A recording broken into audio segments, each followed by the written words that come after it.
దేవునికి ఎంతైనా వందనస్తులుగా ఉన్నాను. ಸಭೆ ಹಿರಿಯರಿಗೂ ಕೂಡ ಈ ಅವಕಾಶವನ್ನು ಮಾಡಿಕೊಟ್ಟಿದ್ದಾರೆ. ಅವ್ರಿಗೂ ಕೂಡ ವಂದನೆಗಳನ್ನು ತಿಳಿಸ್ತಾ ಇದ್ದಾನೆ. సంఘ పెద్దలకు కూడా ఈ అవకాశాన్ని నాకు ఇచ్చారు. వారికి కూడా నా వందనాలు తెలియజేస్తున్నాను.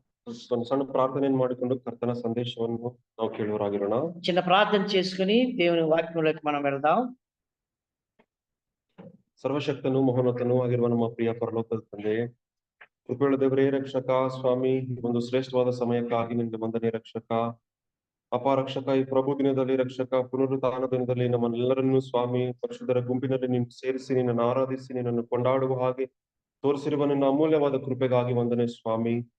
ದೇವರೇ ಸ್ವಾಮಿ, ನೀನು ಎಲ್ಲಾ ಕೀರ್ತಿ ಘನತೆಗೂ ಮತ್ತು ಸ್ತುತಿಗೂ ಯೋಗ್ಯನಾಗಿದೆ, ಅದಕ್ಕಾಗಿ ನಿನ್ಗೆ ವಂದನೆ ರಕ್ಷಕ. ನಿನ್ನನ್ನು ಕೀರ್ತಿಸಲು ಕೊಟ್ಟಿರುವ ಶ್ರೇಷ್ಠವಾದ ಕೃಪೆಗಾಗಿ ವಂದನೆ ಸ್ವಾಮಿ. ಹಾಡುಗಳ ಮೂಲಕ, ಕೀರ್ತನೆಗಳ ಮೂಲಕ ರಕ್ಷಕ ಮತ್ತು ಸ್ವಾಮಿ ನಿನ್ನನ್ನು ಕೊಂಡಾಡಲು ಸಮಯವನ್ನು ಮತ್ತು ಕೊಟ್ಟಿದೆ, ಅದಕ್ಕಾಗಿ ನಿಮಗೆ ವಂದನೆ ರಕ್ಷಕ. ಮೇಜಿನಲ್ಲಿ ಸ್ವಾಮಿ ನಮ್ಮ ಕೈಗಳನ್ನು ಹಾಕಿ ರಕ್ಷಕ ನಿನ್ನ ಘನಪಡಿಸುವ ಹಾಗೆ ಕೂಡ ನಿನ್ನ ಕೃಪೆ ತೋರಿಸಿದೆ, ಅದಕ್ಕಾಗಿ ಸ್ತೋತ್ರ ಸ್ವಾಮಿ. ವಾಕ್ಯ ಭಾಗಕ್ಕೆ ನಾವು ಬಂದಿದ್ದೇವಪ್ಪ. ಮಾತಾಡುವವನು ನಾನಲ್ಲ ಸ್ವಾಮಿ, ನೀನು ನನ್ನ ಮೂಲಕ ಮಾತಾಡು. ಅಲ್ಪನೂ ಸ್ವಾಮಿ ಅಯೋಗ್ಯನಾಗಿದೆ, ನೀನೇ ಕನಿಕರಿಸಿ ಅಪ್ಪ ಮತ್ತು ಸ್ವಾಮಿ ಬೇಕಾಗಿರುವ ಮನ್ನವನ್ನು ಒದಗಿಸಿಕೊಟ್ಟು ನಡೆಸು ಅಪ್ಪ. ನಾವು 30 ವರ್ಷ 60 ವರ್ಷ 100 ವರ್ಷ ಫಲ ಕೊಡುವ ಹಾಗೆ ನೀನೇ ಕೃಪೆ ತೋರಿಸು. ಸೈತಾನನ ಕಾರ್ಯಗಳನ್ನು ಬಂಧಿಸಿ ಸಮಾಧಾನವಾಗಿ ನೀನು ನಡೆಸು. ಕೇಳುವವರು ಮತ್ತು ಸ್ವಾಮಿ ನಮ್ಮ ಹೃದಯಗಳನ್ನು ನೀನು ಬದಲಿಸಿ, ಇದರ ಮೂಲಕ ಮಹಿಮೆ ನಿನ್ಗುಂಟಾಗ್ಲಿ. ಎಲ್ಲವನ್ನು ನಿನ್ನ ಕೈಲಿ ಒಪ್ಪಿಸಿಕೊಡ್ತಾ ಎಸಯ್ಯ ನಿನ್ನ ನಾಮದಲ್ಲಿ ಬೇಡಿ ಹೊಂದಿದ್ದೇನಪ್ಪ ತಂದೆ, ಆಮೆನ್. ಆಮೆನ್. ವಾಕ್ಯ ಸಂದೇಶಕ್ಕೆ ನಾವು ತಿಳಿಸಿಕೊಳ್ಳೋಣ. వాక్య భాగంలోకి మనం వెళ్దాం. ಸೊ ಅದಕ್ಕಿಂತ ಮುಂಚಿತವಾಗಿ ಈ ಒಂದು ತಿಂಗಳಲ್ಲಿ ಎಷ್ಟೋ ಒಂದು ಕಾರ್ಯಗಳು ನಡೆದು ಹೋಗಿದೆ. ఈ దానికన్నా ముందుగా ఈ నెలలో మనం గమనించినట్లయితే అనేక కార్యాలు జరిగిపోయినాయి. ಮತ್ತು ನಾವು ನೋಡ್ತಾ ಇರ್ತೇವೆ, ನಮ್ಮ ಮತ್ತು ನ್ಯೂಸ್ ಪೇಪರ್ಸ್ ಅಲ್ಲಿ ನೋಡ್ತಾ ಇರ್ತೇವೆ. మనం న్యూస్ పేపర్ లో వాటిలో టీవీలో మనం చూస్తా వచ్చాం. ನೋಡ್ತಿರಲ್ಲ, ನ್ಯೂಸ್ ಪೇಪರ್ ಗಳನ್ನು ನೋಡ್ತಾ ಇರ್ತೇವೆ ನಾವು ಸಹಜವಾಗಿ. సహజంగా మనం న్యూస్ లో తర్వాత న్యూస్ పేపర్ లో చూస్తా వస్తుంటాం. ಮತ್ತು ನಾವು ಒಲಿಂಪಿಕ್ಸ್ ಕುರಿತಾಗಿ ಕೂಡ ನೋಡಿರ್ತೇವೆ. మనం ఒలింపిక్స్ గురించి కూడా మనం చూస్తూ వచ్చాం. ಮತ್ತು ಅಲ್ಲಿ ಯಾವ ರೀತಿಯಲ್ಲಿ ಅದು ಓಪನಿಂಗ್ ಸೆರೆಮನಿ ಆಗಿದೆ ಅಂತ ಕೂಡ ನಮ್ಗೆ ಗೊತ್ತಿರಬಹುದು ಬಹಳ ಜನರಿಗೆ. చాలా మందికి ఎలాగా ఓపెనింగ్ సెరమనీ ప్రారంభ మహోత్సవం జరిగిందో చాలా మందికి తెలుసు. ಮತ್ತು ಬಹಳವಾಗಿ ಅವಹೇಳನಕಾರಿ ರೀತಿಯಲ್ಲಿ ಅಲ್ಲಿ ಅದು ಜರುಗ್ತಾ ಇದೆ. చాలా అవహేళనగా ఆ ప్రారంభోత్సవ కార్యక్రమం జరిగినట్లుగా మనం చూస్తూ వచ్చాం. ಮತ್ತು ದೇವರ ವಾಕ್ಯದಲ್ಲಿ ಬರೆಯಲ್ಪಟ್ಟಿದಲ್ಲ, do not be mocked, for God whatever you sow the man will reap ಅಂತ ನಾವು ನೋಡ್ತಾ ಇದ್ದೇವೆ. కాబట్టి దేవుడు వెక్కిరింపబడడు, వెక్కిరించిన వాడు ఏ విధంగా తన ప్రతిఫలం పొందుతాడో అది పొందుతాడని. అతను ಏನನ್ನು ಬಿತ್ತುತ್ತಾನೋ ಅದನ್ನು ಕೊಯ್ತಾನೆ ಎಂದು ನಾವು ನೋಡ್ತಾ ಇದ್ದೇವೆ. ఏది మానవుడు విత్తుతాడో దాన్నే కోసేవాడుగా ఉన్నాడని. ಮತ್ತು ಕರ್ತನ ಕಡೆ ರಾತ್ರಿ ಭೋಜನವನ್ನು ಆ ರೀತಿಯಲ್ಲಿ ಯಾವ ರೀತಿಯಲ್ಲಿ ಅವರು ತೋರಿಸಿದ್ದಾರೆ ಅಂದ್ರೆ ಬಹಳವಾಗಿ ಒಂದು ದುಷ್ಟ ಕಾರ್ಯವನ್ನು ಅವರು ಮಾಡ್ತಾ ಇದ್ದಾರೆ. మనం చూసినట్లయితే ప్రభు బలను అక్కడ కూర్చున్న విధానాన్ని ఏమంత అసహ్యంగా వారు చూపించారో మనం చూస్తా వచ్చాం. ಕರ್ತನನ್ನು ಒಂದು ಹೋಮೋಸೆಕ್ಷುವಲ್ ರೀತಿಯಲ್ಲಿ ತೋರಿಸುವ ಕಾರ್ಯ ಅವರು ಮಾಡ್ತಾ ಇದ್ದಾರೆ. ఆ ప్రభువుని అంత అసహ్యంగా వారు చూపిస్తూ వచ్చారు. ಮತ್ತು ಕರ್ತನ ದಾಸರನ್ನು, ಅಪೊಸ್ತಲರು, ಕರ್ತನ ಶಿಷ್ಯರನ್ನು ಕೂಡ ಆ ರೀತಿಯಲ್ಲಿ ಬಹಳವಾಗಿ ನೀಚವಾದ ಕಾರ್ಯವನ್ನು ಅವರು ಮಾಡಿದ್ದಾರೆ. ఆ ప్రభు యొక్క శిష్యులను కూడా అంత అవహేళనగా వారు చూపిస్తూ వచ్చారు. ಮತ್ತು ಅದು ಮಾತ್ರವಲ್ಲದೆ ಅವರ ಅಪಾಲಜಿ ಕೂಡ ಯಾವ ರೀತಿ ಕೊಡ್ತಾ ಇದ್ದಾರೆ ಅಂದ್ರೆ, ಇದು ಪರವಾಗಿಲ್ಲ, ಇದು ನಮ್ಮ ಒಂದು ಸಂಸ್ಕೃತಿಯಲ್ಲಿ ಇದು ಅಲೌಡ್ ಆಗಿದೆ ಎಂದು ಹೇಳ್ತಾ ಇದ್ದಾರೆ. వారు ఇట్లాగా వారు తప్పు అంటే దాన్ని ఒప్పు క్షమాపణ కోరుతున్నారంటే ఇది మా సంస్కృతిలో ఒక భాగమై ఉంది అన్నట్టుగా చెప్తూ వచ్చారు. ಎಲ್ಲರನ್ನು ನಾವು ಸೇರಿಸಿ ಕಾರ್ಯವನ್ನು ಮಾಡ್ತಾ ಇದ್ದೇವೆ, ಅವರನ್ನು ಕೂಡ ನಾವು ಸೇರಿಸಿಕೊಂಡಿದ್ದೇವೆ ಎಂದು ಸಮರ್ಥಿಸಿಕೊಳ್ಳುವ ಕಾರ್ಯ ಮಾಡ್ತಾ ಇದ್ದಾರೆ. కాబట్టి మేము అందరిని చేర్చుకున్నాము, అందరం కలిసి చేస్తున్నాము అన్నట్టుగా చెప్తూ వచ్చారు. ಮತ್ತು ಈ ರೀತಿ ಇದು ನಡೀತಾ ಇರುವಾಗ ಇನ್ನೊಂದು ಒಂದು ಸಂಘಟನೆ ಮತ್ತು ವಾರ್ತೆಗಳಲ್ಲಿ ನಾವು ನೋಡಿದ್ದೇವೆ. కాబట్టి ఇలాగా జరుగుతూ ఉండగా మరొక వార్తలను మనం వార్తల్లో చూస్తా వచ్చాం. ಮತ್ತು ಚೈನಾ ದೇಶದಲ್ಲಿ అలాగే చైనా దేశంలో ಮತ್ತು ಸತ್ಯವೇದವನ್ನು ಅವರು ಬದಲಾವಣೆ ಮಾಡ್ಲಿಕ್ಕೆ ಅವರು ಪ್ರಯತ್ನ ಮಾಡ್ತಾ ಇದ್ದಾರೆ. మనం చూసినట్లయితే పరిశుద్ధ బైబిల్ని వారు మార్పు చేసుకోవడానికి ప్రయత్నం చేస్తున్నారు. ಈ ಸಂದರ್ಭ ನನ್ಗೆ ಯಾತಕ್ಕೆ ಜ್ಞಾಪಕ ಬಂತಂತಂದ್ರೆ, ఈ సందర్భం నాకు ఎందుకు గుర్తొచ్చిందంటే, యోహాను ಬರೆದ ಸುವಾರ್ತೆ 8ನೇ ಅಧ್ಯಾಯದಲ್ಲಿ ನಾವು ವರ್ಷಿಪ್ ಅಲ್ಲಿ ನಾವು ನೋಡಿದ್ದೇವೆ. 8వ అధ్యాయం యోహాను సువార్తలో మనం చూస్తా వచ్చాం. ಅಲ್ಲಿ ವ್ಯಭಿಚಾರದಲ್ಲಿ ಸಿಕ್ಕಿ ಬಿದ್ದಿರುವ ಸ್ತ್ರೀ ಮತ್ತು ಕರ್ತನನ್ನು ನೋಡ್ತಾ ಇದ್ದೇವೆ ನಾವು. కాబట్టి ఇదిగో వ్యభిచారంలో పట్టబడిన స్త్రీని ప్రభు దగ్గరికి తీసుకురావడాన్ని మనం చూస్తా వచ్చాం. ಮತ್ತು ಅಲ್ಲಿ ನಾವು ನೋಡುವಾಗ ಕರ್ತನು ಆಕೆಯನ್ನು ಕಲ್ಲೆಸೆದು ಆಕೆಯನ್ನು ಗಾಯಪಡಿಸಲಿಲ್ಲ ಅಂತ ನಾವು ನೋಡ್ತಾ ಇದ್ದೇವೆ. కాబట్టి అక్కడ వారితో కలిసి యేసు ప్రభు రాళ్ళెత్తి ఆమెను కొట్టలేదని చూస్తున్నాం. ಆದ್ರೆ ಚೈನಾ ದೇಶದಲ್ಲಿ ಏನ್ ಮಾಡ್ತಾ ಇದಾರೆ ಅಂದ್ರೆ, అయితే చైనా దేశంలో ఏం చేస్తున్నారంటే, ಅವರು ಸತ್ಯವೇದವನ್ನು ಯಾವ ರೀತಿ ತರ್ಚ್ತಾ ಇದಾರೆ ಅಂತಂದ್ರೆ, పరిశుద్ధ బైబిల్ ఏ విధంగా మార్పు చేస్తున్నారంటే, ಯೇಸು ಸ್ವಾಮಿ ಎಲ್ಲೆಲ್ಲಿ ಒಳ್ಳೆ ಕಾರ್ಯಗಳನ್ನು ಮಾಡಿದ್ದಾನೋ, ఎక్కడైతే యేసు ప్రభు మంచి కార్యాలు చేశారో ಅಲ್ಲಿ ಕೆಟ್ಟದಾಗಿ ಕರ್ತನನ್ನು ತೋರಿಸಿರುವ ಕಾರ್ಯಗಳನ್ನು ಅವ್ರು ಮಾಡ್ತಾ ಇದ್ದಾರೆ. ఆ చెడ్డదిగా ప్రభు చేసేటువంటి కార్యాలుగా వాళ్ళు చూపుతూ ఉన్నారు. ಕರ್ತನು ಆ ಸ್ತ್ರೀಯನ್ನು ಕ್ಷಮಿಸಿ ಆಕೆಯನ್ನು ಕಳಿಸಿಕೊಟ್ಟಿದ್ದಾನೆ. అక్కడ ఆ స్త్రీని క్షమించి ప్రభు పంపించి వేశాడు. ಆದ್ರೆ ಅವರು ತರಚಿ ಆ ಬೈಬಲ್ ಅಲ್ಲಿ ಯಾವ ರೀತಿ ಬರೆಯಲ್ಪಟ್ಟಿದೆ ಅಂತಂದ್ರೆ ಕರ್ತನು ಕಲ್ಲೆಸೆದ ಆಕೆಯನ್ನು ಕೊಂದಿದ್ದಾನೆ ಎಂದು ಆ ರೀತಿ ಬರೆಸ್ತಾ ಇದ್ದಾರೆ.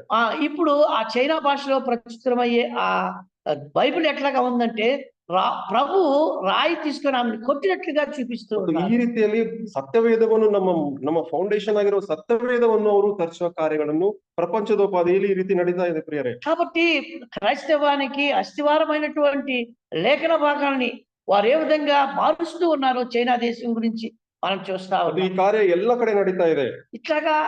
ఇట్లాంటి కార్యాలు అన్ని దగ్గర జరుగుతుంది. ನಾವು ಕಡೆ ದಿನಗಳಲ್ಲಿ ಇದ್ದೇವೆ ಎಂದು ನಾವು ಜ್ಞಾಪಕದಲ್ಲಿ ಇಟ್ಕೊಳ್ಬೇಕು. చివరి దినాల్లో మనం ఉన్నామని జ్ఞాపకం ಈ చేసుకోవాలి. ಕಾರ್ಯಗಳೆಲ್ಲವೂ ನಡೆಯುವಾಗ ఈ కార్యాలన్నీ నడిచేటప్పుడు ఈ ಒಂದು ಪ್ರಶ್ನೆ ನಮ್ಮ ಜೀವಿತದಲ್ಲಿ ಒಂದು ಪ್ರಶ್ನೆಗಳನ್ನು ಹಾಕಿಕೊಳ್ಳಬೇಕು. అట్లనే ఒక ప్రశ్నను మన యొక్క జీవితాల్లో మనం వేసుకుందాం. ನನ್ನ ವಾಕ್ಯ ಸಂದೇಶ ಕೂಡ ಅದೇ ಇದೆ.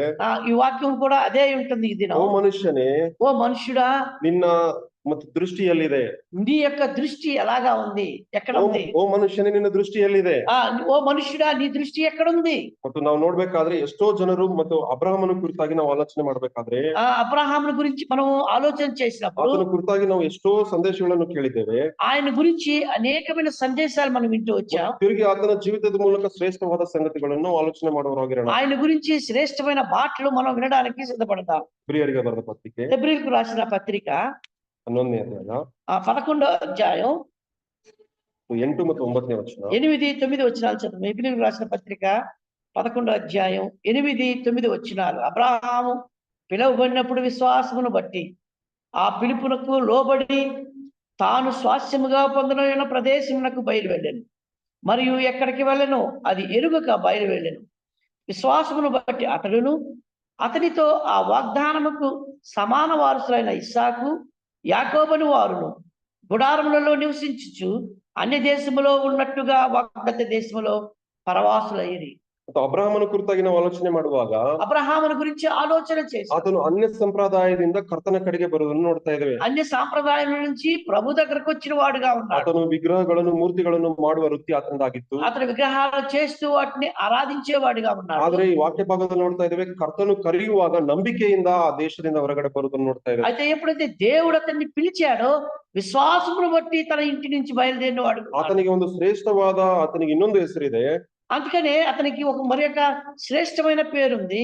ಯಾಕೋಬನು ಬರೆದ ಪತ್ರಿಕೆ యాకోబు రాసినటువంటి పత్రిక 2ನೇ ಅಧ್ಯಾಯ 23ನೇ ವಚನ 2:23లో మరి యొక్క మాట ఉంటా ఉంది. కాబట్టి అబ్రహాము దేవుని నమ్మెను, అది అతనికి నీతిగా ఎంచబడిను అని లేఖనము నెరవేర్చబడును, మరియు దేవుని స్నేహితుడని అతనికి పేరు కలిగాను. ಅಬ್ರಹಾಮನಿಗೆ ದೇವರ ಸ್ನೇಹಿತನೆಂದು ಆತನಿಗೆ ಹೆಸರು ಕೊಡಲ್ಪಟ್ಟು అబ్రహామునకు దేవుని స్నేహితుడని పేరు పెట్టబడ్డాడు. ಮತ್ತು ಈ ದೇವರ ಸ್ನೇಹಿತನೆಂದು ಯಾತಕ್ಕೋಸ್ಕರ ಅಬ್ರಹಾಮನು ಆತನು ಕರೆಸಲ್ಪಟ್ಟಿದ್ದಾನೆ? ఆ దేవుని స్నేహితుడని ఎందుకు అబ్రహాము పిలువబడ్డాడు? ಮತ್ತು ಅಬ್ರಹಾಮನನ್ನು ದೇವರು ಕರೆಯುವಾಗ ನಿನ್ನ ಊರನ್ನು ನಿನ್ನ ಸ್ವದೇಶವನ್ನು ಬಿಟ್ಟು ಹೊರಗಡೆ ಬಾ.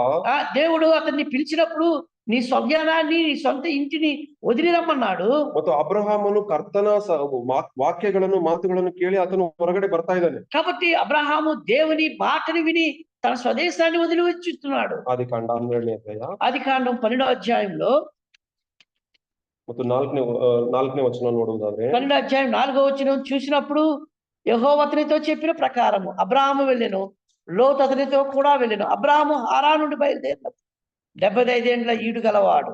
ನೋಡ್ರಿ, ಆತನು ತನಗಿರುವ ಎಲ್ಲವನ್ನು ತೆಗೆದುಕೊಂಡು ಆ ದೇಶದಿಂದ ಕರ್ತನು ತೋರಿಸುವ ದೇಶಕ್ಕೆ ಬರ್ತಾ ಇದ್ದಾನೆ. కాబట్టి అతను తన సొంత దేశాన్ని వదిలి దేవుడు చూపించే ప్రదేశానికి అబ్రహాము వెళ్తున్నాడు. ಮತ್ತು ಆತನ ಜೊತೆಗೆ ಸಾರಾಳು ಕೂಡ ಬರ್ತಾ ಇದ್ದಾಳೆ. అతనితో కూడా శారా కూడా వస్తుంది. ಇನ್ನೊಬ್ಬ ವ್ಯಕ್ತಿ ಆತನನ್ನು ಹಿಂಬಾಲಿಸಿ ಬರುವುದನ್ನು ನೋಡ್ತಾ ಇದ್ದೇವೆ. వారితో కూడా ఇంకొక వ్యక్తి వెంబడిస్తూ వస్తూ ఉన్నాడు. ಮತ್ತು ಆತನ ಅಣ್ಣನ ಮಗನಾದ ಲೋಟನು ಆತನನ್ನು ಹಿಂಬಾಲಿಸಿ ಬರುವುದನ್ನು ನೋಡ್ತಾ అతని అన్నని కుమారుడైన లోతు కూడా బయలుదేరాడు.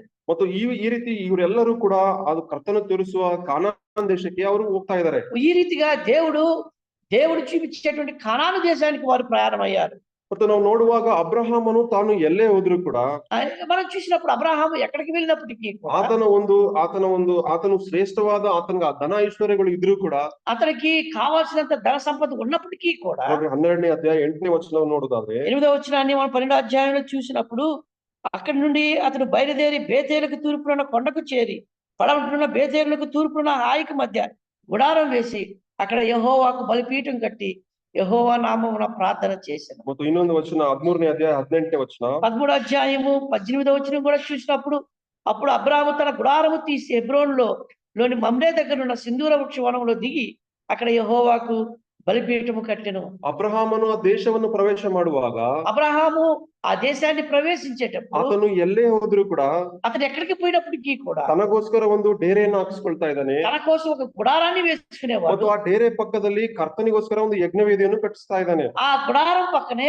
దేవుని కొరకు ఒక బలిపీఠం కట్టేవాడుకున్నాడు. ಆತನು ಯಾವುದೇ ಸ್ಥಳದಲ್ಲಿ ಹೋಗ್ಲಿ ಪ್ರಿಯರೇ, అతను ఎక్కడికి వెళ్ళినప్పటికీ ప్రియులారా ತನಗೆ ಬೇಕಾಗಿರುವ ಒಂದು ವಸತಿಯನ್ನು తనకు కావాల్సినటువంటి వసతిని ఏర్పాటు ಮತ್ತು ತಾನು ತನ್ನನ್ನು ಕರೆದು ಆರಾಧನೆ ಮಾಡ್ಲಿಕ್ಕೆ ಕರೆಯಲ್ಪಟ್ಟ ಮತ್ತು ಯೆಹೋವ ದೇವರಿಗೋಸ್ಕರ ಒಂದು ಯಜ್ಞವೇದಿಯನ್ನು ಕಟ್ಟಿಸ್ತಾ ಇದ್ದಾನೆ. కాబట్టి తన ఏ దేవుడైతే అతన్ని పిలిచాడో ఆయన కొరకు కూడా ఒక బలిపీఠం కట్టి అక్కడ ఆరాధించడానికి సిద్ధం చేస్తున్నాడు. ಆತನು ಎಲ್ಲಿ ಸಂಚಾರ ಮಾಡಿದ್ರು ಕೂಡ ಇದು ಅಬ್ರಹಾಮನ ಒಂದು ವಾಡಿಕೆಯಾಗಿತ್ತು ಪ್ರಿಯರೇ. కాబట్టి అబ్రహాము ఎక్కడ సంచారం చేసినప్పటికీ ఇది అతని వాడుకై ఉన్నదని చూస్తున్నాం. ಆತನ ಕಡೆ ದುಡ್ಡಿರ್ಲಿಲ್ಲ, ಆತನಿಗೆ ಒಂದು ಶ್ರೇಷ್ಠವಾದ ವಾಗ್ದಾನ ದೇಶ ಇತ್ತಲ್ಲ. కాబట్టి అతనికి డబ్బు లేదా లేకపోతే వాగ్దానం దేశం లేదా ಆತನಿಗೆ ದೇಶ ಇದೆ, ಭೂమి ಇದೆ, ಧನ ಸಂಪತ್ತು ಎಲ್ಲ ಇತ್ತು. అతనికి కావలసిన ధనం ఉంది, దేశం ఉంది, సంపద ఉంది. ಆದ್ರೂ ಕೂಡ ಆತನು ಡೇರೆಗಳಲ್ಲಿ ನಿವಾಸ ಮಾಡ್ತಾ ಇದ್ದಾನೆ. అయినప్పటికీ కూడా అతను గుడారాల్లో నివాసం చేసేవాడు. ಅದು ಮಾತ್ರವಲ್ಲದೆ అంత మాత్రమే కాదు, ಆತನು ಬಿಟ್ಟು ಬಂದಿರುವಂತಹ ಊರು ಕಲ್ದಿಯರ ಊರು ನಾವು ಆಲೋಚನೆ ಮಾಡ್ಬೇಕಾದ್ರೆ కాబట్టి అతను వదిలి వచ్చినటువంటి ఊరు కల్దీల ఊరు అని చూసినప్పుడు ನಾವು ಆದಿಕಾಂಡ 11ನೇ ಅಧ್ಯಾಯದಲ್ಲಿ ನಾವು ನೋಡ್ತಾ ಇದ್ದೇವೆ. 11వ అధ్యాయంలో మనం చూస్తున్నాం. ಅಲ್ಲಿ ಬಾಬೇಲ್ ಗೋಪುರವನ್ನು ಅಲ್ಲಿರುವ ಪ್ರಾಂತ್ಯವನ್ನು ನೋಡ್ತಾ ಇದ್ದೇವೆ. అక్కడ చూసినట్లయితే బాబేలు గోపురము దాని చుట్టూ ఉన్న ప్రదేశాన్ని మనం చూస్తున్నాం. ಅದು ಒಂದು ಪಟ್ಟಣವಾಗಿ ನಿರ್ಮಾಣ ಮಾಡಲ್ಪಡ್ತು ಪ್ರಿಯರೇ. అది ఒక పట్టణంగా కట్టబడ్డది. ಮತ್ತು ಆಗಿನ ಕಾಲದಲ್ಲಿ ಈ ಕಲ್ದಿಯರ ಊರನ್ನು ನಾವು ಜ್ಞಾಪಕ ಮಾಡಿಕೊಳ್ಬೇಕಾದ್ರೆ ಅದು ಒಂದು ಪಟ್ಟಣವಾಗೇ ಇತ್ತು. కాబట్టి ఆ కల్దీల ఊరిని జ్ఞాపకం చేసుకున్నప్పుడు ఆ కాలంలో ఒక పట్టణమై ఉంది. ಆತನು ಪಟ್ಟಣದಲ್ಲಿದ್ದನು, ಒಂದು ಮನೆಯಲ್ಲಿದ್ದನು. అతను ఆ పట్టణంలో ఒక ఇంట్లో ఉన్నాడు. ಮತ್ತು ಆತನಿಗೆ ಭವನಗಳಿರ್ಬೋದು, ఒకవేళ అతనికి భవనం ఉందేమో. ಆದ್ರೆ ಆತನು ಕರೆಯುವಾಗ ತನ್ನನ್ನು ತಾನು ಪ್ರತ್ಯೇಕಿಸಿಕೊಂಡು ಆತನು ವಾಗ್ದಾನ ದೇಶವಾದ ಕಾನಾನ್ ದೇಶಕ್ಕೆ ಹೋಗ್ತಾ ಇದ್ದಾನೆ. కాబట్టి దేవుడు ఎప్పుడైతే అతన్ని పిలిచాడో తను తాను ప్రత్యేకపరచుకుని దేవుడు చూపించి వాగ్దాన దేశానికి ప్రయాణమయ్యాడు. ಆತನು ತನಗಿರುವಂತ ಮನೆಗಳನ್ನು ಎಲ್ಲವನ್ನು ಬಿಟ್ಟು ಡೇರೆಗಳಲ್ಲಿ ನಿವಾಸ ಮಾಡ್ತಾ ಇದ್ದಾನೆ. కాబట్టి తనకున్నటువంటి భవనాన్ని వదిలేసి గుడారాల్లో నివాసం చేయడానికి ప్రయాణమయ్యాడు. ನೋಡ್ರಿ, ಕರ್ತನನ್ನು ಹಿಂಬಾಲಿಸುವಂತದ್ದು ಅದು ಸುಲಭವಾದ ಕಾರ್ಯ ಅಲ್ಲ. చూడండి, మనం ప్రభువుని వెంబడించడం అంత సులభమైన కార్యం కాదు. ಮತ್ತು ಪ್ರಾರಂಭದಲ್ಲಿ ನೋಡ್ಬೇಕು, ಆತನಿಗೆ ಎಲ್ಲ ಇದೆ, ಎಲ್ಲವನ್ನು ಬಿಟ್ಟು ಆತನ ಎಲ್ಲಿ ಹೋಗ್ತಾ ಇದ್ದಾನೆ, ತನ್ನ ಹೆಂಡತಿಯನ್ನು ಕರ್ಕೊಂಡು ಎಲ್ಲಿ ಹೋಗ್ತಾ ಇದ್ದಾನೆ, ಆ ಒಂದು కానాన్ దేశಕ್ಕೆ ಹೋಗ್ತಾ ಇದ್ದಾನೆ. కాబట్టి అతనికి అన్ని ఉన్నాయి, కానీ తన భార్యని తీసుకొని ఎక్కడికి వెళ్తున్నాడు? కానాన్ దేశానికి వెళ్తున్నాడు. ಮತ್ತು ಆತನಿಗೆ ಸಂತಾನ ಇಲ್ಲ ಅವಾಗ. ఆ సమయంలో అతనికి సంతానం లేదు. ಆದ್ರೂ ಕೂಡ ಕರ್ತನ ಮಾತನ್ನು ನಂಬಿ ಆತನ ಹೊರಗಡೆ ಹೋಗ್ತಾ ಇದ್ದಾನೆ. కాబట్టి అయినప్పటికీ కూడా ప్రభు మాట నమ్మి అతనికి ముందుకు వెళ్తున్నాడు. ಆತನು ಇರುವಂತ ಕಂಫರ್ಟಬಲ್ ಝೋನ್ ಅನ್ನು ಬಿಟ್ಟು ಆತನು ತಿಳಿದೇ ಇರುವ ಪ್ರದೇಶಕ್ಕೆ ಆತನು ಪ್ರವೇಶ ಮಾಡ್ತಾ ಇದ್ದಾನೆ. అతనికి సుఖవంతమైన జీవనాన్ని వదిలి ప్రభుతో కూడా నడవడానికి వెళ్తూ ఉన్నాడు. ಕರ್ತನ ಆಲೋಚನೆಗಳು ನಮ್ಮ ಆಲೋಚನೆಗಳಿಂದ ಬಹಳ ಭಿನ್ನವಾಗಿರ್ತವೆ ಪ್ರಿಯರೇ. కాబట్టి ప్రభు ఆలోచనలకి మన ఆలోచనలకు భిన్నంగా ఉంటాయి ప్రియులారా. ಆದ್ರೆ ಅಬ್ರಹಾಮನು ನಂಬಿಕೆಯ ಮೂಲಕ ಆ ಒಂದು ಕಾರ್ಯವನ್ನು ಆತನು ಕರ್ತನನ್ನು ನಂಬಿ ಮುಂದಕ್ಕೆ ಹೋಗುವುದನ್ನು ನೋಡ್ತಾ కాబట్టి అబ్రహామును చూసినట్లయితే దేవుణ్ణి నమ్మి అతని కార్యాలు ఎంత గొప్పవో యోచించి ముందుకు వెళ్తూ ఉన్నాడు. ಅಬ್ರಹಾಮನು ಮಾತ್ರವಲ್ಲದೆ అబ్రహాం మాత్రమే కాదు, ಆತನ ಮಗನಾದ ಇಸಾಕನು ಮತ್ತೆ ಯಾಕೋಬನು ಕೂಡ ಡೇರೆಗಳಲ್ಲಿ ನಿವಾಸ ಮಾಡ್ತಾ ಇದ್ರು ಎಂದು ನೋಡ್ತಾ ಇದ್ದಾರೆ. అతనితో కూడా మనం చూసినట్లయితే ఇస్సాకు యాకోబులు కూడా వాడు గుడారాల్లో నివాసం చేశారు. ಅವರು ಯಾತಕ್ಕೋಸ್ಕರ ಇದನ್ನು ಮಾಡಿದ್ರಂದ್ರೆ ನಾವು ಆಮೇಲೆ ಆಲೋಚನೆ ಮಾಡೋಣ. వారు ఎందుకొరకు ఈ కార్యాలు చేశారని మనం ఆ తర్వాత ఆలోచన చేస్తాం. ಆದ್ರೆ ಇಲ್ಲಿ ಇರುವಂತಹ ಇನ್ನೊಬ್ಬ ವ್ಯಕ್ತಿ ಲೋಟನ ಕುರಿತಾಗಿ ನಾವು ಆಲೋಚನೆ ಮಾಡೋರಾಗಿರೋಣ. అబ్రహాముతో కూడా మరి ఒక వ్యక్తి ఉన్నాడు, లోతుని గురించి మనం ఆలోచన చేద్దాం. ಆತನು ಅಬ್ರಹಾಮನಿಗೆ ಬಂಧುವಾಗಿದ್ದಾನೆ. అతను అబ్రహాముకు బంధువు అయి ఉన్నాడు. ಅಬ್ರಹಾಮನು ದೇವರ ಸ್ವರವನ್ನು ಕೇಳಿ ಹೋಗ್ತಾ ಇದ್ದಾನೆಂದು ಲೋಟನು ನಂಬಿದ್ದಾನೆ. కాబట్టి అబ్రహాము దేవుని యొక్క స్వరాన్ని విని వెళ్తున్నాడని లోతు కూడా నమ్మాడు. ಅದಕ್ಕೋಸ್ಕರ ಅಬ್ರಹಾಮನಿಂದೆ ಲೋಟನು ಕೂಡ ಬರೋದನ್ನು ನೋಡ್ತಾ ಇದ್ದೇವೆ. అందుకనే మనం చూసినట్లయితే లోతు కూడా అబ్రహాముతో ప్రయాణంలో ఉన్నాడు. ಮತ್ತು ಲೋಟನ ಪ್ರಾರಂಭ ಚೆನ್ನಾಗಿದೆ. అయితే లోతు యొక్క ప్రారంభం బాగుంది. ಆತನಿಗೆ ಅಬ್ರಹಾಮನಿಗೆ ಯಾವ ರೀತಿ ಕುರಿ ದನ ಕತ್ತೆಗಳಿತ್ತು ಆತನಿಗೂ ಕೂಡ ಬಹಳ ಧನವಂತನಾಗಿ ಲೋಟನು ಕೂಡ ಇರ್ತಾನೆ. కాబట్టి అబ్రహాము ఏ విధంగా ఆశీర్వదింపబడ్డాడో గాడిదలు, ఒంటెలు, గుర్రాలు పశువులన్నీ కూడా లోతు కూడా కలిగి ఉన్నాడు. ಮತ್ತು ಅಬ್ರಹಾಮನಂತೆ ಈತನು ಕೂಡ ಡೇರೆಗಳಲ್ಲಿ ನಿವಾಸ ಮಾಡ್ತಾ ಇದ್ದಾನೆ. అబ్రహాము లాగానే ఇతను కూడా డేరాల్లో నివాసం చేస్తున్నాడు. ಅಬ್ರಹಾಮನ ಜೊತೆಗೆ ಈತನು ಬಹಳ ಸನಿಹವಾಗಿ ನಡೀತಾ ಇದ್ದಾನೆ. అబ్రహాముతో కూడా ఇతను సన్నిహితంగా నడుస్తూ ఉన్నాడు. ಅದು ಮಾತ್ರವಲ್ಲದೆ అంత మాత్రమే కాదు, ಎರಡನೇ పేతురు రెండవ పత్రికలో 2ನೇ ಅಧ್ಯಾಯ 2వ అధ్యాయం 7 ಮತ್ತು 8ನೇ ವಚನ. 7-8 వచనాలు చూద్దాం. ఆ, ఆ, ఉమ్,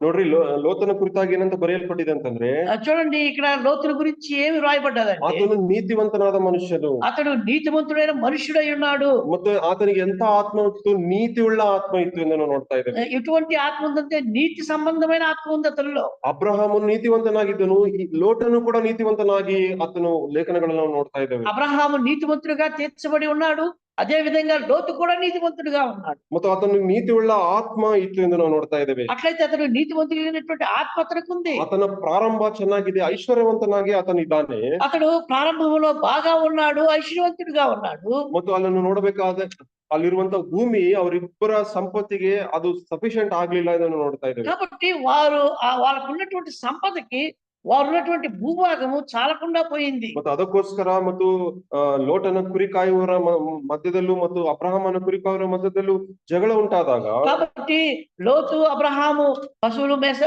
వారికి మధ్యలో తొగ వచ్చినప్పుడు 13ನೇ ಅಧ್ಯಾಯ ಆದಿಕಾಂಡ 13వ అధ్యాయం ఆదికాండంలో 8ನೇ ವಚನ ನೋಡೋದಾದ್ರೆ, 8వ వచనం చూసినప్పుడు కాబట్టి అబ్రహాము మనం బంధువులు కనుక నాకును నీకును నా పశువుల కాపరులకును నీ పశువుల కాపరుల కలహము ఉండకూడదు. 9ನೇ వచನ, ఆ దేశమంతయు ఈ దేశమంతయు నీ ఎదుట ఉన్నది కదా, దయచేసి నన్ను విడిచి వేరుగా ఉండుము.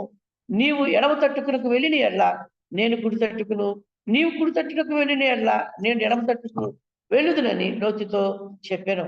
ಮತ್ತು ಅಬ್ರಹಾಮನು ಹೇಳ್ತಾ ಇದ್ದಾನೆ, ನಾವು ಇಲ್ಲಿರುವುದು ಬೇಡ, ನಾವು ಸಹೋದರರಾಗಿದ್ದೇವಲ್ಲ ಎಂದು ಹೇಳ್ತಾ ಇದ್ದಾನೆ. కాబట్టి మనం ఇక్కడ ఉన్నది మంచిది కాదు, మనము బంధువులు కదా అంటున్నాడు. ಮತ್ತು ಅದಕ್ಕೋಸ್ಕರ ಅವರು ಮತ್ತು ಒಪ್ಪಂದಿಗೆ ಮೇರೆಗೆ ನೀನು ಎಡಕ್ಕೆ ಹೋದ್ರೆ ನಾನು ಬಲಗಡೆಗೆ ಹೋಗ್ತೇನೆ ಎಂದು ಅಬ್ರಹಾಮನು ಹೇಳ್ತಾ ಇದ್ದಾನೆ. కాబట్టి వారు ఒప్పందం చేసుకుని నీవు కుడి వైపుకి వెళ్తే నేను ఎడమ వైపుకి వెళ్తాను ಮತ್ತು అంటున్నాడు. ಇಷ್ಟು ಐಶ್ವರ್ಯವುಳ್ಳ ಮತ್ತು ಲೋಟನು ఇంత ఐశ్వర్యం కలిగినటువంటి లోతు ಮತ್ತು ಆತನ ಏನ್ ಮಾಡ್ತಾ ಇದ್ದಾನೆ, ಕಣ್ಣೆತ್ತಿ ನೋಡ್ತಾ ಇದ್ದಾನೆ. అదే అప్పుడు ఆ సమయంలో లోతు కన్నులెత్తి చూస్తా ఉన్నాడు. ಅದನ್ನು ಕಣ್ಣೆತ್ತಿ ನೋಡುವಾಗ అతను కన్నులెత్తి చూసినప్పుడు 10ನೇ ವಚನ ನೋಡುವುದಾದ್ರೆ, 10వ వచనంలో మనం చూసినప్పుడు యోర్దాను లోతు తన కన్నులెత్తి యోర్దాను ప్రాంతం అంతటినీ చూశాను. యెహోవా సొదొమ గొమొర్రాను పట్టణంలోను నాశనము చేయకమునుపు సోయరుకు వచ్చే వరకు అదంతయు యెహోవా తోట వలెను ఐగుప్తు దేశం వలెను నీళ్లు పారు దేశమై ఉండెను. ನೋಡ್ರಿ ಆ ಪ್ರಾಂತವೆಲ್ಲ ನೀರಾವರಿಯಾಗಿ ಆಕರ್ಷಣೀಯವಾಗಿ ಕಾಣ್ತಾ ಇದೆ. అది చూడండి, ఆ ప్రదేశం అంతా కూడా నీటితో నింపబడి ఆకర్షణమైన ప్రదేశంగా ఉంది. ಮತ್ತು ಲೋಟನ ಆಲೋಚನೆ ಮಾಡಿರ್ಬೋದು, లోతు ఆలోచన చేసి ಮತ್ತು ఉండొచ్చు, ನನಗಿರುವ ಆಸ್ತಿ నాకున్నటువంటి ఆస్తి ಇದು ಏನಿದೆ ಅಲ್ಲಿ ಹೋದ್ರೆ ಇನ್ನೂ ಹೆಚ್ಚಾಗಿ ನಾನು ಸಂಪಾದನೆ ಮಾಡಬಹುದು, కాబట్టి ఉండేటటువంటి అక్కడికి తీసుకెళ్ళినట్టయితే ఇంకా సంపాదించుకోవచ్చు, ಮತ್ತು ಇನ್ನೂ ಧನವಂತನಾಗಿ ನಾನು ಇರ್ಬಹುದು. ఇంకా ధనవంతుడుగా నేను అవ్వచ్చు కదా. ಈಗಿರುವ ಪ್ರಾಂತ ಅಷ್ಟು ನೀರಾವರಿ ಇಲ್ಲಲ್ಲ, నేనున్నటువంటి ప్రదేశం ఇట్లాగా నీరు లేదు కదా, ಅಲ್ಲಿ ನೀರಿದೆ, ಸಂಪತ್ತಿದೆ, ಎಲ್ಲವೂ ಇದೆ. అక్కడ నీళ్లున్నాయి, కావలసిన సంపద ఉంది. ಮತ್ತು ಅದೆಲ್ಲವನ್ನು ಆಲೋಚನೆ ಮಾಡಿಕೊಂಡು ಆ ಒಂದು ಪ್ರದೇಶವನ್ನು ತನ್ನ ದೃಷ್ಟಿಯ ನೀಡುವುದನ್ನು ನೋಡ್ತಾ ಇದ್ದಾನೆ. అదంతా ఆలోచన చేసి ఆ ప్రదేశం మీద దృష్టి పెట్టిన వాడు ఉన్నాడు. ಮತ್ತು ಆತನು ಆ ಪ್ರದೇಶ ಕಡೆಗೆ ಹೋಗ್ತಾ ಇದ್ದಾನೆ. అయితే ఆ ప్రదేశంలోకి అతను వెళ్తూ ఉన్నాడు. ಮತ್ತು 13ನೇ ಅಧ್ಯಾಯ 12ನೇ ವಚನ ನೋಡ್ರಿ. 13వ అధ్యాయం 12వ వచనంలో చూసినప్పుడు అబ్రాహాము కానానులో నివసించెను. లోతు మైదానమందున్న పట్టణంలో ప్రదేశంలో కాపురం ఉండి సొదొమ గొమొర్రా తన గుడారము సొదొమ దగ్గర తన గుడారం వేసుకుని, ಎಲ್ಲಿ ತನ್ನ ಗುಡಾರವನ್ನು ಹಾಕಿಸ್ಕೊಳ್ತಾ ಇದ್ದಾನೆ? ఎక్కడ వేసుకున్న తన గుడారాన్ని ಸೊದೋಮ್ ಎಂಬ ಪಟ್ಟಣಕ್ಕೆ ಎದುರಾಗಿ ಆತನು ಗುಡಾರವನ್ನು ಹಾಕಿಸ್ಕೊಳ್ತಾ ఆ ಇದ್ದಾನೆ. సొదొమ అనే పట్టణానికి ఎదురుగా తన గుడారాన్ని వేసుకున్నాడు. ಆತನು ತಿರುಗಾಡಿ ಎಲ್ಲಿ ಬರ್ತಾ ಇದ್ದಾನೆ? ಸೊದೋಮ್ ಎಂಬ ಶಾಪಗ್ರಸ್ತವಾದ ಪ್ರದೇಶಕ್ಕೆ ಬರ್ತಾ ಇದ್ದಾನೆ. అతను తిరిగి ఎక్కడికి వస్తున్నాడు? సొదొమ అనే శాపగ్రస్తమైన ప్రదేశానికి వస్తున్నాడు. ಲೋಟನಿಗೆ ಗುರುತಿತ್ತು ಇದು ಶಾಪಗ್ರಸ್ತವಾದ ಪ್ರದೇಶ ಎಂದು. లోతుకు తెలుసు అది శాపగ్రస్తమైన ప్రదేశం. ಅಲ್ಲಿರುವ ಜನರು ಸರಿಯಾಗಿಲ್ಲ ಎಂದು ಗುರುತು. అక్కడ ఉన్నటువంటి ప్రజలు మంచివారు కాదని తెలుసు. ಮತ್ತು ಆ ಸೊದೋಮಿನ ಜನರ ಪಾಪ ಇವಾಗ್ಲೂ ಕೂಡ ನಾವು ನೋಡ್ತಾ ಇದ್ದೇವೆ ಈಗಿನ ಕಾಲದಲ್ಲಿ ಕೂಡ. కాబట్టి ఆ సొదొమ యొక్క పాపం ఈ దినాల్లో కూడా మనం చూస్తున్నాం. ಮತ್ತು ಸೊದೋಮ್ ಎಂಬುದು ಲೋಕಕ್ಕೆ ಸಾದೃಶ್ಯವಾಗಿದೆ ಪ್ರಿಯರೇ. సొదొమ అనేది లోకానికి సాదృశ్యంగా ఉంది ప్రియులారా. ಮತ್ತು ನೀತಿವಂತನಾದ ಲೋಟನು ಯಾವ ಕಡೆಗೆ ಆಕರ್ಷಣೆ ಒಳಪಡ್ತಾ ಇದ್ದಾನೆ ಅಂದ್ರೆ ಲೋಕದ ಕಡೆಗೆ ಆತನು ಹೋಗ್ತಾ ಇದ್ದಾನೆ. కాబట్టి నీతిమంతుడైనటువంటి లోతు ఎక్కడికి ఆకర్షింపబడ్డాడు? సొదొమ అనే పట్టణం వైపు చూస్తూ ఉన్నాడు. ಮತ್ತು ಆತನಿಗೆ ಗೊತ್ತಿತ್ತು ಅಲ್ಲಿರುವ ಜನರು ಬಹಳ ಕ್ರೂರಿಗಳಾಗಿದ್ದಾರೆ ಎಂದು. కాబట్టి లోతుకు తెలుసు ఆ పట్టణంలో ప్రజలు దుర్మార్గులు ఉన్నారని. ಅದಕ್ಕೋಸ್ಕರ ಆತ ಏನ್ ಮಾಡ್ತಾ ಇದ್ದಾನೆ, ಆಲೋಚನೆ ಮಾಡಿ ಒಳಗಡೆ ಹೋಗ್ತಾ ಇಲ್ಲ, ಹೊರಗಡೆ ಡೇರೆಗಳನ್ನು ಹಾಕಿಸ್ಕೊಳ್ತಾ ಇದ್ದಾನೆ. కాబట్టి అందుకని ఆలోచన చేసి లోపలికి వెళ్ళలేదు కానీ బయట మాత్రం గుడారాలు వేసుకున్నాడు. ಮತ್ತು ಆತನು ಅಬ್ರಹಾಮನ್ನು ಬಿಟ್ಟು ಸೊದೋಮ್ ಕಡೆಗೆ ಹೋಗಿದ್ದಾನೆ. కాబట్టి అబ్రహామును వదిలి లోతు సొదొమ వైపు వెళ్తున్నాడు. ಅದ್ರ ಮುಂದುಗಡೆ ಡೇರೆಗಳನ್ನು ಹಾಕಿಸ್ಕೊಂಡಿದ್ದಾನೆ. దాని ముందు ఆ పట్టణం ముందు గుడారాలు వేసుకున్నాడు. ಆತನು ಜೀವನ ಸಾಗಿಸ್ತಾ ಇದ್ದಾನೆ. అతని జీవితాన్ని కొనసాగిస్తూ ఉన్నాడు. ಮತ್ತು 14ನೇ ಅಧ್ಯಾಯ 12ನೇ ವಚನ ನೋಡ್ರಿ. అలాగే 14వ అధ్యాయం 12వ వచనంలోకి మనం చూసినప్పుడు, మరియు అబ్రాహాము సహోదరుని కుమారుడైన లోతు సొదొమలో కాపురం ఉండెను గనుక అతని ఆస్తిని పట్టుకుని పోయిరి అనే మాటను చూస్తున్నాం. ನೋಡ್ರಿ, ಲೋಟನ್ ಎಲ್ಲಿದ್ದಾನೆ? లోతు ఎక్కడున్నాడు చూడండి. ಆತನು ಇವಾಗ ಸೊದೋಮ್ ಎಂಬ ಪಟ್ಟಣದಲ್ಲಿ ಆತನು ಒಳಗಡೆ ಹೋಗಿದ್ದಾನೆ. ఇప్పుడు చూసినట్లయితే లోతు సొదొమ అనే పట్టణం లోపలికి వెళ్ళిపోయాడు. ಆತನು ಕಣ್ಣೆತ್ತಿ ನೋಡ್ತಾ ಇದ್ದಾನೆ. అతను కన్నెత్తి చూశాడు. ಅದರ ಹತ್ರಕ್ಕೆ ಹೋಗ್ತಾ ಇದ್ದಾನೆ. దాని దగ్గరికి వెళ్ళాడు. ಬೇಡ ದೂರನೇ ಇರ್ತೀನಿ ಅನ್ಕೊಂತಾ ಇದ್ದಾನೆ. వద్దు దూరంగానే ఉందాం అనుకున్నాడు. ಆದ್ರೆ ಒಂದಾನೊಂದು ದಿನ ಏನ್ ಮಾಡ್ತಾ ಇದ್ದಾನೆ, ಆ ಶಾಪಗ್ರಸ್ತವಾದ ಪ್ರದೇಶದಲ್ಲಿ ನಿವಾಸ ಮಾಡ್ಲಿಕ್ಕೆ ಪ್ರಾರಂಭ ಮಾಡಿದ. ఒకనొక దినాన ఏం చేశాడంటే లోతు తనతో కూడా పట్టణం లోపలికి వెళ్ళినట్లుగా చూస్తున్నాం. ಮತ್ತು ಲೋಕವು ಆಕರ್ಷಣೆಯು ಅದೇ ರೀತಿ ಇರ್ತದೆ ಪ್ರಿಯರೇ. ఆ లోకంలో ఉన్న ఆకర్షణ ఇలాగా ఉంటది ప్రియులారా. ನಾವು ಅನ್ಕೊಂತೀವಿ ನಾವು ಲೋಕವನ್ನು ಮತ್ತು ಈ ಪಾಪವನ್ನು ಯಾವ ರೀತಿ ಆದ್ರೂ ನಾವು ಮಾಡ್ಬೋದು, ಏನೋ ಒಂದು ಮಾಯ ಮಾಡ್ಬೋದು ಅಂತ ನಾವು ಆಲೋಚನೆ ಮಾಡುವಂತರಾಗಿರ್ತೇವೆ. కాబట్టి ఈ లోకంలో ఉన్న పాపం ఏ విధంగా మాయించేస్తుంది అనేది మనం చూస్తాం. ಆದ್ರೆ ಆ ಪಾಪ ನಮ್ಮನ್ನು ಬಿಡುವಂತದ್ದಲ್ಲ, ಹಿಡಿಯುವಂತದ್ದಾಗಿದೆ. కాబట్టి ఆ పాపము మనల్ని వదిలేది కాదు, మనల్ని పట్టుకునేదిగా ఉంటా ఉంది. ನಾವು ಅನ್ಕೊಂತೀವಿ ಇಷ್ಟೇ ಆಳವಾಗಿ ನಾವು ಹಿಂದಿರುಗಿ ಬರ್ತೇವೆ ಅಂತ ನಾವು ಆಲೋಚನೆ ಮಾಡಬಹುದು. మనం అనుకోవచ్చు ఇదే కొంచెం దూరంలోనే ఉన్నాము, బయటకు వచ్చేయచ్చు అనుకుంటాం. ಆದ್ರೆ ಆ ಪಾಪ ಬಿಡುವುದಿಲ್ಲ, ನಮ್ಮನ್ನು ಆಕರ್ಷಣೆಗೆ ಒಳಗೆ ಸೇರಿಸುವಂತದ್ದಾಗಿರ್ತದೆ. అయితే అది మనల్ని వదిలేది కాదు, ఆ పాపం లోపలికి రమ్మని మనల్ని పిలుస్తూ ఉంటది. ನೋಡ್ರಿ, ಅಲ್ಲಿ ಒಂದು ಸಂದರ್ಭ ಏನಂತಂದ್ರೆ, అక్కడ చూసినట్లయితే సందర్భం ఏంటంటే, ಅಲ್ಲಿ ಈ ರೀತಿಯಲ್ಲಿ ಲೋಟನು ಆ ಒಂದು ಪ್ರಾಂತದಲ್ಲಿ ವಾಸ ಮಾಡುವ, ಸೊದೋಮಲ್ಲಿ ಮನೆಗಳನ್ನು ಕಟ್ಸ್ಕೊಂಡು ಆತನು ವಾಸ ಮಾಡುವಾಗ, కాబట్టి సొదొమలోకి లోతు వెళ్ళి అక్కడ ఇల్లు కట్టించుకొని నివాసం చేస్తూ ఉండగా ಅಲ್ಲಿ ಯುದ್ಧ ನಡೀತದೆ. అప్పుడు యుద్ధం జరిగింది. ಅಲ್ಲಿ ಇರುವಂತ ರಾಜರು ಯುದ್ಧಗಳನ್ನು ಮಾಡುವಾಗ, అక్కడ ఉన్నటువంటి రాజులు యుద్ధం చేస్తూ ఉండగా, ಮತ್ತು ಈತನ ಲೋಟನ್ನು ಕೂಡ ಅವರು ಸೆರೆಗೆ ಹಿಡ್ಕೊಂಡು ಹೋಗ್ತಾರೆ. ఆ సమయంలో లోతుకు సంబంధించిన లోతు వారిని కూడా పట్టుకొని ఆ చెరలోకి తీసుకెళ్లిపోతారు. ಆವಾಗ ಈ ಒಂದು ಸಮಾಚಾರವು ಅಬ್ರಹಾಮನಿಗೆ ಆತನಿಗೆ ತಿಳಿದಾಗ, ఈ సమాచారం అబ్రహామునికి తెలిసినప్పుడు, ಆದಿಕಾಂಡ 14ನೇ ಅಧ್ಯಾಯ ఆదికాండం 14వ అధ్యాయం 14ರಿಂದ 16 వచనం, 14 నుంచి 16 వచనాలు చూసినట్లయితే, అబ్రహాము తన తమ్ముడు చెరపట్టబడినని విని తన ఇంట పుట్టి అలవర్చబడిన 318 వెంట పెట్టుకుని దాని మట్టుగా రాజును తరిమెను. రాత్రి వేళ అతడును అతని దాసులను వారికి ఎదురుగా మనలు తీర్చి వారిని కొట్టి దమస్కునకు ఎడమ తట్టున్న హోబా మట్టుకు తరిమి ఆస్తి యావత్తు తిరిగి తెచ్చి తన తమ్ముడైన లోతును అతని ఆస్తిని స్త్రీలను తిరిగి ప్రజలను తిరిగి తీసుకుని వచ్చాను. ನೋಡ್ರಿ, ಇಲ್ಲಿ ಅಬ್ರಹಾಮನ್ ಏನ್ ಮಾಡ್ತಾ ಇದ್ದಾನೆ, ತನ್ನ ಮನೆಯಲ್ಲಿ ಇರುವ ಸೇವಕರನ್ನು ಕರ್ಕೊಂಡೋಗಿ ಲೋತನಿಗಿರುವ ಎಲ್ಲವನ್ನು ಆತನು ಬಿಡಿಸ್ಕೊಂಡು ಬರ್ತಾ ಇದ್ದಾನೆ. చూడండి ప్రియులారా, ఇక్కడ ఏం చేస్తున్నాడు అబ్రహాము? తన ఇంట్లో ఉన్నటువంటి సేవకులను తీసుకువెళ్ళి లోతు కలిగినంతా కూడా విడిపించినట్టుగా చూస్తున్నాం. ಮತ್ತು ದೇವರು ಲೋಟನಿಗೆ ಒಂದು ಸಣ್ಣದಾದ ಒಂದು ಶಿಕ್ಷೆಯನ್ನು ಕೊಡ್ತಾ ಇದ್ದಾನೆ. లోతుకు ఇక్కడ మనం చూసినట్టే దేవుడు ఒక చిన్న పరీక్ష పెడుతున్నాడు. ಮತ್ತು ಸಣ್ಣದಾದ ಒಂದು ಪೆಟ್ಟನ್ನು ಕೊಡ್ತಾ ಇದ್ದಾನೆ. దెబ్బలు కొడుతున్నాడు అక్కడ. ಮತ್ತು ಆತನಿಗಿರುವ ಎಲ್ಲವನ್ನು ಕೊಳ್ಳೆ ಹೊಡೆದು ಬೇರೆ ಜನಾಂಗದವರು ತೆಗೆದುಕೊಂಡು ಹೋಗಿದ್ದಾರೆ. కాబట్టి అతనికి యావదాస్తిని కూడా వేరే వాళ్ళు తీసుకుని దోచుకుని వెళ్ళారు. ಮತ್ತು ಆತನನ್ನು ಕರ್ಕೊಂಡು ಹೋಗಿದ್ದಾರೆ. అతను కూడా తీసుకెళ్లారు. ಅಬ್ರಹಾಮನಿಗೆ ಗೊತ್ತಿರುವಾಗ ಅಬ್ರಹಾಮನ ಅವರು ಬಿಡಿಸ್ತಾ ಇದ್ದಾನೆ. అబ్రహాముకు తెలిసినప్పుడు వారిని విడిపించినట్లుగా చూస్తున్నాం. ಆದ್ರೆ అయితే ಅವನು ಬಿಡಿಸಿದ ನಂತರ, అతడు విడుదల పొందిన తర్వాత, ನೋಡ್ರಿ, ನಾವು ಒಂದು ಪಾಪದ ಒಂದು ಸಂಬಳವನ್ನು ಪಡೆದ ನಂತರ ನಾವು ಎಚ್ಚರಿಕೆಯನ್ನು ಪಡೆಯುವಂತವರಾಗಿರ್ಬೇಕು. కాబట్టి పాపం నుండి విడుదల పొందిన తర్వాత ఒక హెచ్చరిక మనం కలిగి ఉండాలి. ಆದ್ರೆ ನಾವು ಲೋಟನ ಜೀವಿತವನ್ನು ಗಮನಿಸಬೇಕಾದ್ರೆ, అయితే లోతునితో మనం గమనించినట్లయితే, ಆತನು ತನಗೆ ಎರಡನೇ ಒಂದು ಅವಕಾಶವನ್ನು ಕರ್ತನು ಕೊಟ್ಟಿರುವಾಗ, రెండవ అవకాశము దేవుడు లోతునికి ఇచ్చినప్పుడు, ಮತ್ತು ಆತನು ಹೊರಗಡೆ ಬಿಡಿಸಲ್ಪಟ್ಟಿದ್ದಾನೆ. అతడు బయట విడువబడ్డాడు. అతను తనಷ್ಟಕ್ಕೆ ತಾನೇ ఆలోచನೆ ಮಾಡ್ಲಿಲ್ಲ. అయితే తనకు తాను ఆలోచన చేసుకోలేదు. ಮತ್ತು ಯಾತಕ್ಕೋಸ್ಕರ ಈ ಕಾರ್ಯ ನಡೀತು, ఎందుకు ఈ కార్యం జరిగింది, ಮತ್ತು ಯಾತಕ್ಕೋಸ್ಕರ ಈ ರೀತಿಯಲ್ಲಿ ನನ್ನ ಆಸ್ತಿ ಎಲ್ಲ ತೆಗೆದು ಹೋಗಲ್ಪಡ್ತು, ఎందుకు నా ఆస్తినంతా కూడా నేను కోల్పోయాను, ನನಗೆ ಅವಮಾನ ಉಂಟಾಯ್ತಲ್ಲ. నాకు అవమానం జరిగింది కదా. ಆತನು ಆಲೋಚನೆ ಮಾಡದೆ అయితే అతను ఆలోచన చేయకుండా ಆತನು ತಿರುಗಿ ಅದೇ ಒಂದು ಪ್ರಾಂತಕ್ಕೆ ಹಿಂದಿರುಗಿ ಹೋಗುವುದನ್ನು ನೋಡ್ತಾ ಇದ್ದಾನೆ. అయితే తిరిగి అదే ప్రదేశానికి అతను వెళ్తున్నట్లుగా చూస్తున్నాం. 19ನೇ అధ్యాయ ఆదికాండ 19వ అధ్యాయం ఆదికాండంలో 1ನೇ వచనం. 1వ వచనం. ఆ సాయంకాలం మందు ఆ ఇద్దరు దేవదూతలు సొదొమ చేరినప్పటికీ లోతు సొదొమ గౌని యొద్ద కూర్చుని ఉండెను. ಎಲ್ಲಿ ಕುಂತಿದ್ದಾನೆ ಲೋತನು? ఎక్కడ కూర్చుని ఉన్నాడు లోతు? ಇವಾಗ ಆತನು ಅಲ್ಲಿ ಮನೆಗಳನ್ನು ಕಟ್ಟಿಸ್ಕೊಂಡು ಆತನು ಊರು ಬಾಗಿಲಲ್ಲಿ, ಕನ್ನಡದಲ್ಲಿ ನೋಡ್ಬೇಕಾದ್ರೆ ಊರು ಬಾಗಿಲಲ್ಲಿ ಆತನು ಕುಂತಿರುವುದನ್ನು ನೋಡ್ತಾ ಇದ್ದೇವೆ. కాబట్టి ఇక్కడ మనం చూసి లోతు ఎక్కడ కూర్చున్నాడు? లోతు సొదొమ గవిని ఎదుట కూర్చుని ఉన్నాడు. ಊರು ಬಾಗಿಲಲ್ಲಿ ಮುಖ್ಯಸ್ಥರು ಕುಂದಿರುವಂತ ಪ್ರದೇಶ ಅದಾಗಿದೆ. ఆ గవిని అనగా మనం చూసినట్లయితే ముఖ్యస్థులు కూర్చున్నటువంటి ప్రదేశం అది. ಮತ್ತು ನ್ಯಾಯ ವಿಚಾರಣೆ, ಆಗಿನ ಕಾಲದಲ್ಲಿ ನ್ಯಾಯ ವಿಚಾರಣೆ ಮಾಡುವಂತವರು ಊರು ಬಾಗಿಲಲ್ಲಿ ಕುರಿತು ನ್ಯಾಯ ವಿಚಾರಣೆಯನ್ನು ಮಾಡ್ತಾ ಇದ್ರು. ఆ గవిని ఎదుటే న్యాయ విచారణ ఊరి పెద్దలు కూర్చుని చేసేటువంటి వారు. ಒಂದ್ ವೇಳೆ ಲೋಟನಿಗಿರುವಂತ ಆ ಐಶ್ವರ್ಯ, ಆತನಿಗಿರುವ ಎಲ್ಲವನ್ನು ನೋಡಿ ಊರಿನವರು ಈ ರೀತಿ ಹೇಳಿರ್ಬಹುದು. కాబట్టి అతనికి ఉన్నటువంటి లోతు కలిగినటువంటి ఆస్తిని ఐశ్వర్యాన్ని చూసి ఆ ఊరి వారు ఈ విధంగా చెప్పి ఉండొచ్చు. ಹೊರಗಡೆ ಏನಿರ್ತೀಯಾ ನಮ್ಮಲ್ಲಿ ಬಂದು ನೀನ್ ನಿವಾಸ ಮಾಡು, నువ్వు బయట ఎందుకుంటావు, మా దగ్గరకు వచ్చి నివాసం చెయ్యి, ನೀನು ಭವನಗಳನ್ನು ಕಟ್ಟಿಸ್ಕೋ, నువ్వు ఇల్లు కట్టించుకో, ಮತ್ತು ನೀನ್ ಮದ್ವೆಗಳನ್ನು ಮಾಡ್ಕೋ, నువ్వు వివాహాలు చేసుకో, ಮತ್ತೆ ನಮ್ಗೆ ಮುಖ್ಯಸ್ಥನಾಗಿ ನ್ಯಾಯ ವಿಚಾರಣೆ ನೀನು ಮಾಡು. నువ్వు ముఖ్యస్థుడిగా ఉండి మా మధ్యలో న్యాయ విచారణ చెయ్యి. ನೋಡ್ರಿ, ಲೋಕವು ಅದೇ ರೀತಿಯಲ್ಲಿ ಇರ್ತದೆ. లోకం కూడా అలాగా చేస్తారు. ಲೋಕದ ಜನರು ಈ ರೀತಿಯಲ್ಲಿ ಕರೀತಾರೆ ಪ್ರಿಯರೇ. లోకంలో ఉన్న ప్రజలు ఇలాగే పిలుస్తారు ప్రియులారా. ಮತ್ತು ಅದಕ್ಕೆ ಲೋಟನ್ ಏನ್ ಮಾಡ್ತಾ ಇದ್ದಾನೆ, ಆತನು ಹೋಗಿ ಆ ಒಂದು ಪದವಿಯನ್ನು ಆತನು ತೆಗೆದುಕೊಳ್ತಾ ಇದ್ದಾನೆ. కాబట్టి లోతు ఏం చేస్తున్నాడంటే అక్కడికి వెళ్ళి ఆ పదవిని అతను తీసుకున్నవాడుగా ఉంటాడు. ಆ ಇಬ್ಬರು ದೇವದೂತರು ಬರುವಾಗ, ఆ ఇద్దరు దేవదూతలు వచ్చినప్పుడు ಈ ದೇವದೂತರು ಎಲ್ಲಿಂದ ಬರ್ತಾ ಇದಾರೆ ಅಂದ್ರೆ, ఈ దేవదూతలు ఎక్కడి నుంచి వస్తున్నారంటే ಅಬ್ರಹಾಮನನ್ನು ಸಂದರ್ಶಿಸಿ ಅವರು ಬರ್ತಾ ಇದಾರೆ ಲೋಟನ ಕಡೆ. అబ్రహామును దర్శించి లోతు దగ్గరకు వస్తున్నారు. ಮತ್ತು ಈ ದೇವದೂತರು ఈ దేవదూతలు ಲೋಟನ ನೋಡ್ತಾ ಇದ್ದಾನೆ, లోతుని చూస్తున్నారు. ಅವ್ರಿಗೆ ಹೇಳ್ತಾ ಇದ್ದಾನೆ, చెప్తున్నారు.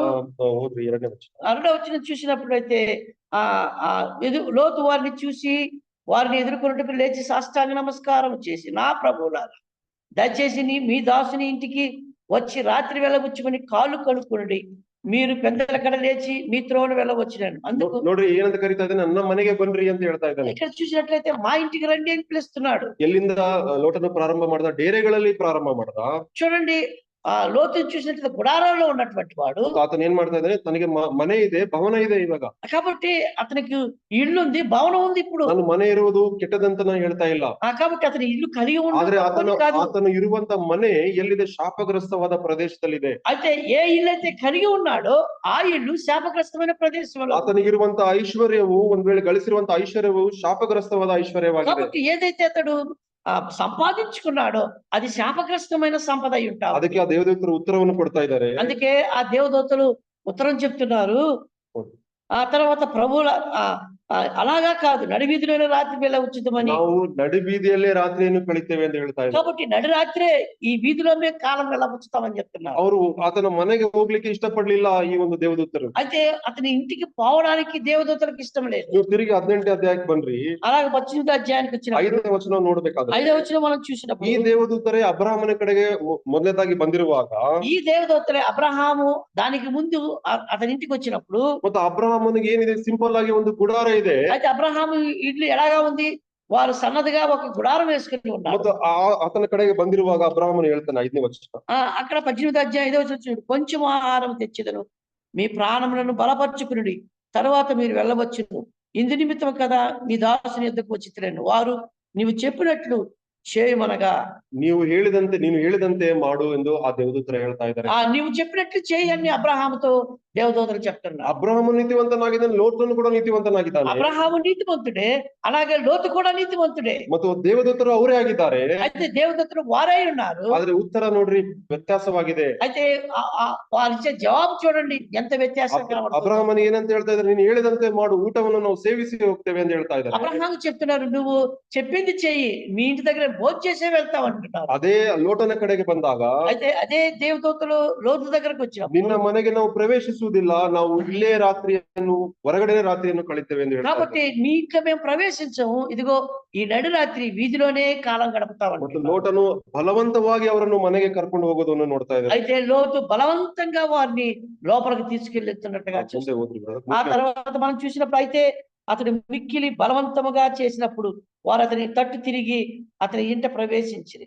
అతడు వారికి విందు చేసి పొంగని రొట్టెలను కాల్చగా వారు భోజనము చేసిరి. వారు పండుకొనగా ముందు ఆ పట్టణస్థులు అనగా సొదొమ మనుషులు ನೋಡ್ರಿ, ಆತನು ಬಲವಂತವಾಗಿ ದೇವದೂತರನ್ನು ಮನೆಗೆ ಕರ್ಕೊಂಡು ಹೋಗ್ತಾ ಇದ್ದಾನೆ. బలవంతంగా ఆ లోతు దేవదూతల్ని ఇంటికి ಮತ್ತು తీసుకెళ్తాడు. ಅಬ್ರಹಾಮನ ಜೀವಿತ ಮತ್ತು ಲೋಟನ ಜೀವಿತದ ಕುರಿತಾಗಿ ವ್ಯತ್ಯಾಸಗಳನ್ನು ನಾವು ಆಲೋಚನೆ ಮಾಡಬೇಕಾದ್ರೆ, ఆ లోతు అబ్రహాం యొక్క జీవిత వ్యత్యాసాలు మనం చూసినప్పుడు ಮತ್ತು ಲೋಟನ್ ಏನ್ ಮಾಡ್ತಾನೆ, ಅಡಿಗೆ ಮಾಡಿ ಅವರಿಗೆ ಕೊಡ್ತಾ ಇದ್ದಾನೆ. ఇక్కడ మనం కానీ చూసినట్లయితే లోతు ఆ భోజనం తయారు చేసి వారికి వడ్డిస్తున్నాడు. ಮತ್ತು ನಾನು ಯಾರನ್ನು ಪ್ರಶ್ನಿಸಲು ನನಗೆ ಇಷ್ಟ ಇಲ್ಲ. అయితే మనం ప్రశ్నించడానికి ఎవరికి నాకు ఇష్టం లేదు. కానీ ಮತ್ತು ಅಬ್ರಹಾಮನ ಜೀವಿತವನ್ನು ಹಿಂದಿರುಗಿ ಬನ್ರಿ 18ನೇ ಅಧ್ಯಾಯದಲ್ಲಿ 18వ అధ్యాయంలో మనం కానీ చూసినట్లయితే 6ನೇ ವಚನ. 6వ వచనంలో మనం చూసినప్పుడు అబ్రహాము గుడారంలో ఉన్న సారాయుధకు త్వరగా వెళ్ళి నీవు త్వరపడి 3 మానికల మెత్తని పిండి తెచ్చి పిసికి రొట్టెలు చేయమని చెప్పాను. 7ನೇ ವಚನ ಕೂಡ. అలాగే మరియు అబ్రహాము పశువుల మందకు పరిగెత్తి ఒక మంచి లేత దూడను తెచ్చి ఒక పనివానికి అప్పగించెను. వాడు దాన్ని త్వరగా సిద్ధపరిచెను. ತರುವಾಯ ಅಬ್ರಹಾಮನು ಹಾಲನ್ನು, ಮೊಸರನ್ನು ಮತ್ತು ಅಟ್ಟ ಮಾಂಸವನ್ನು ಅವರಿಗೆ ತೆಗೆದುಕೊಂಡು ಬಂದು ಆ ಮನುಷ್ಯರಿಗೆ ಬಡಿಸಿದನು ನೋಡ್ತಾ ಇದ್ದೇವೆ. ಇದು ಅಬ್ರಹಾಮನು ಆ ದೇವದೂತರು ಬಂದಿರುವಾಗ ಈ ರೀತಿ ಅಬ್ರಹಾಮನು ಮಾಡ್ತಾ ಇದ್ದಾನೆ. కాబట్టి ఆ తర్వాత ఏం చేశాడు? ఈ విధంగా అబ్రహాము తయారు చేసి వారికి భోజనం వడ్డిస్తున్నాడు. ಮತ್ತು ಹೆಂಡತಿಯಾದ ಸಾರಳಿಗೆ ಹೇಳ್ತಾ ಇದ್ದಾನೆ, ನೀನು ಮತ್ತು ರೊಟ್ಟಿಗಳನ್ನು ಸಿದ್ಧಪಡಿಸು. భార్య అయిన శారాతో చెప్తున్నాడు, నువ్వు త్వరగా రొట్టెలు తయారు చేయము. ಮತ್ತು ಆತನು ಒಂದು ಆಡನ್ನು ತೆಗೆದುಕೊಂಡು ಹೋಗಿ ಸೇವಕನಿಗೆ ಹೇಳ್ತಾ ಇದ್ದಾನೆ, ಇದನ್ನು ಸಿದ್ಧಪಡಿಸು ಅಂತ ಹೇಳ್ತಾ తర్వాత తన ಇದ್ದಾನೆ. పనివారికి చెప్తున్నాడు, పశువుల మందకి పరిగెత్తుకుని వెళ్ళి లేత దూడను వధించమని చెప్తున్నాడు. ಮತ್ತು ತಾನು ಬೇಕಾಗಿರುವ ಹಾಲು ಮೊಸರುಗಳನ್ನು ತೆಗೆದುಕೊಂಡು ಬರ್ತಾ ಇದ್ದಾನೆ. ఆ తర్వాత అతడు వెన్నను పాలను కూడా సిద్ధం చేస్తా ಮತ್ತು ఉన్నాడు. ಅವರ ಮಧ್ಯದಲ್ಲಿ, ಆ ಕುಟುಂಬದ ಮಧ್ಯದಲ್ಲಿ ಕೋಆರ್ಡಿನೇಷನ್ ಅನ್ನು ನೋಡ್ತಾ ಇದ್ದಾರೆ ಪ್ರಿಯರೇ. కాబట్టి ఆ కుటుంబం మధ్యలో మనం చూసినట్లయితే ఒకరి మధ్య ఒకరికి బాంధవ్యం ఉందని చూస్తున్నాం. ಮತ್ತು ಎಲ್ಲರೂ ಕರ್ತನ ಒಂದು ಸೇವೆಯಲ್ಲಿ ಅವರು ನಿರತರಾಗಿರುವುದನ್ನು ನೋಡ್ತಾ ಇದ್ದೇವೆ. కాబట్టి ఆ కుటుంబంలో ఉన్న వారందరూ కూడా నిరంతరము దేవుని పనిలో నిమగ్నమై ఉన్నారని చూస్తున్నాం. ಮತ್ತು ಯಾರು ಆತನಿಗೆ ಬದಲು ಕೂಡ ಹೇಳಿ ಎಲ್ಲವೂ ಅವರವರ ಕಾರ್ಯಗಳನ್ನು ಅವರು ಮಾಡುವುದನ್ನು ನಾವು ನೋಡ್ತಾ ಇದ್ದೇವೆ. కాబట్టి వాళ్ళ ఇంట్లో ఒక పరస్పరమైనటువంటి అవగాహన కలిగి ఒకరికొకరు వ్యతిరేకంగా కాకుండా కలిసి పని చేస్తున్నట్లుగా చూస్తున్నాం. ಆದ್ರೆ ಲೋಟನ ಕುಟುಂಬಕ್ಕೆ ಬರುವುದಾದ್ರೆ, అయితే లోతు కుటుంబానికి వచ్చినప్పుడు ಲೋಟನೇ ರೊಟ್ಟಿ ಮಾಡ್ತಾ ಇದ್ದಾನೆ. లోతు మాత్రమే రొట్టెలు చేస్తున్నాడు. ಆತನೇ ಆಹಾರವನ್ನು ಸಿದ್ಧಪಡಿಸಿ ತೆಗೆದುಕೊಂಡು ಬಂದು ಇಡ್ತಾ ಇದ್ದಾನೆ. అతనే ఆహారం సిద్ధం చేసి ఆ దేవదూతలకు ಇಬ್ಬರು వడ్డిస్తున్నాడు. ಮಕ್ಕಳಿದ್ದರು ಆತನಿಗೆ, ಹುಡುಗಿಯರು. 2 ఆడపిల్లలు ఉన్నారు ಆತನ అతనికి. ಜೊತೆಗೆ ಇದ್ರು. అతనితో కూడా ఉన్నారు. ಮತ್ತು ಧರ್ಮಪತ್ನಿ ಕೂಡ ಇದ್ಲು. తన భార్య కూడా ఉంది. ಅವರ ಪಾತ್ರ ಎಲ್ಲಿದೆ? వారి పాత్రలు ఎక్కడ ఉంది? ಅವರ ಕುರಿತಾಗಿ ಸತ್ಯವೇದದಲ್ಲಿ ನಾವು ನೋಡುವುದಿಲ್ಲ ಪ್ರಿಯರೇ. కాబట్టి వారిని గురించి మనం లేఖనాల్లో మనం చూడలేం. ಆತನ ಏನೋ ನೀತಿವಂತನ, ಆತನ ಯಾರಾದ್ರೂ ಬಂದಿರ್ತಾರೆ ಬಿಡು, ಆತನ ಕಾರ್ಯಗಳನ್ನು ಮಾಡ್ತಾರೆ, ನಮಗೆ ಏನು?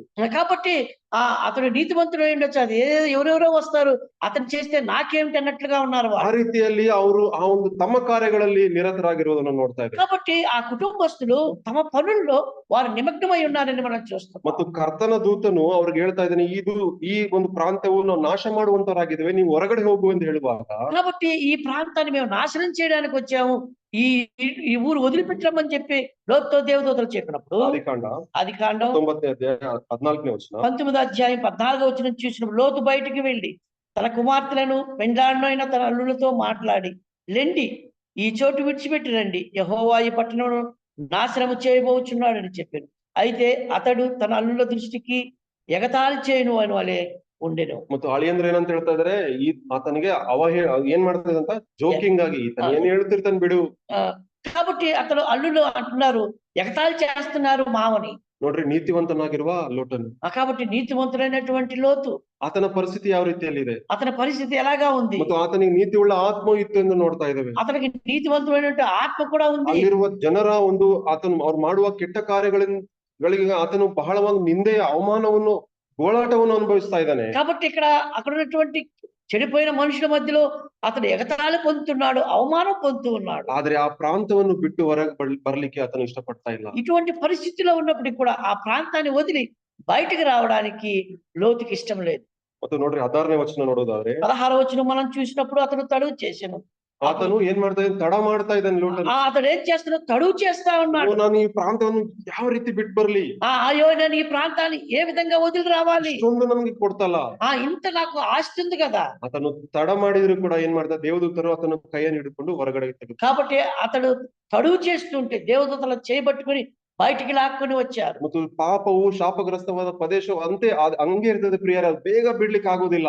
కాబట్టి పాపము శాపగ్రస్తమైన ప్రదేశం అలాగే ఉంటది ప్రియులారా. ಅದನ್ನು ಬೇಗ ನಾವು ಬಿಡಿಸ್ಲಿಕ್ಕೆ ಆಗೋದಿಲ್ಲ. దాన్ని త్వరగా మనం వదిలిపెట్టడానికి సాధ్యం కాదు. ಕರ್ತನ ದೂತನು ಬಲವಂತ ಮಾಡಿದನ್ನು ನಾವು ನೋಡ್ತಾ ಇದ್ದೇವೆ. కాబట్టి దేవుని యొక్క దూతలు అతన్ని బలవంతం చేసినట్లుగా మనం ಆತನನ್ನು ಕರ್ಕೊಂಡ್ಬಂದು ಹೊರಗಡೆ ಬಿಡ್ತಾ ಇದ್ದಾರೆ. అతన్ని చేయబట్టుకొని లాక్కుని ఊరి వెలుపల తోస్తున్నట్లుగా చూస్తాం. ಮತ್ತೆ ಅದೇ 29ನೇ ವಚನವನ್ನು ನೋಡುವುದಾದ್ರೆ, అలాగే 29వ వచనాన్ని మనం చూసినప్పుడు ఆ దేవుడు ఆ మైదానపు పట్టణంను పాడు చేసినప్పుడు దేవుడు అబ్రహామును జ్ఞాపకం చేసుకుని లోతు కాపురం ఉన్న పట్టణంలో నాశనం చేసినప్పుడు ఆ నాశనం మధ్యన లోతు నశించకుండా అతన్ని తప్పించెను.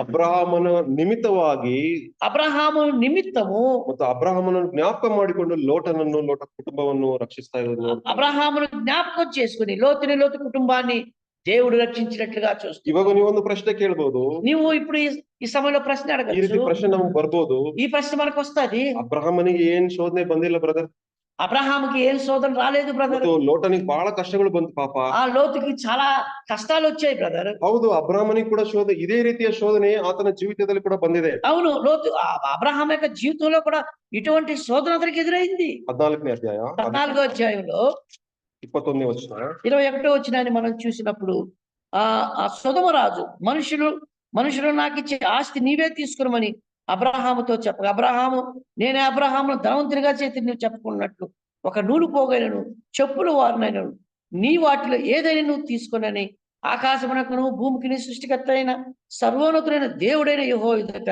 నా చెయ్యి ఎత్తి ప్రమాణం చేయొచ్చు.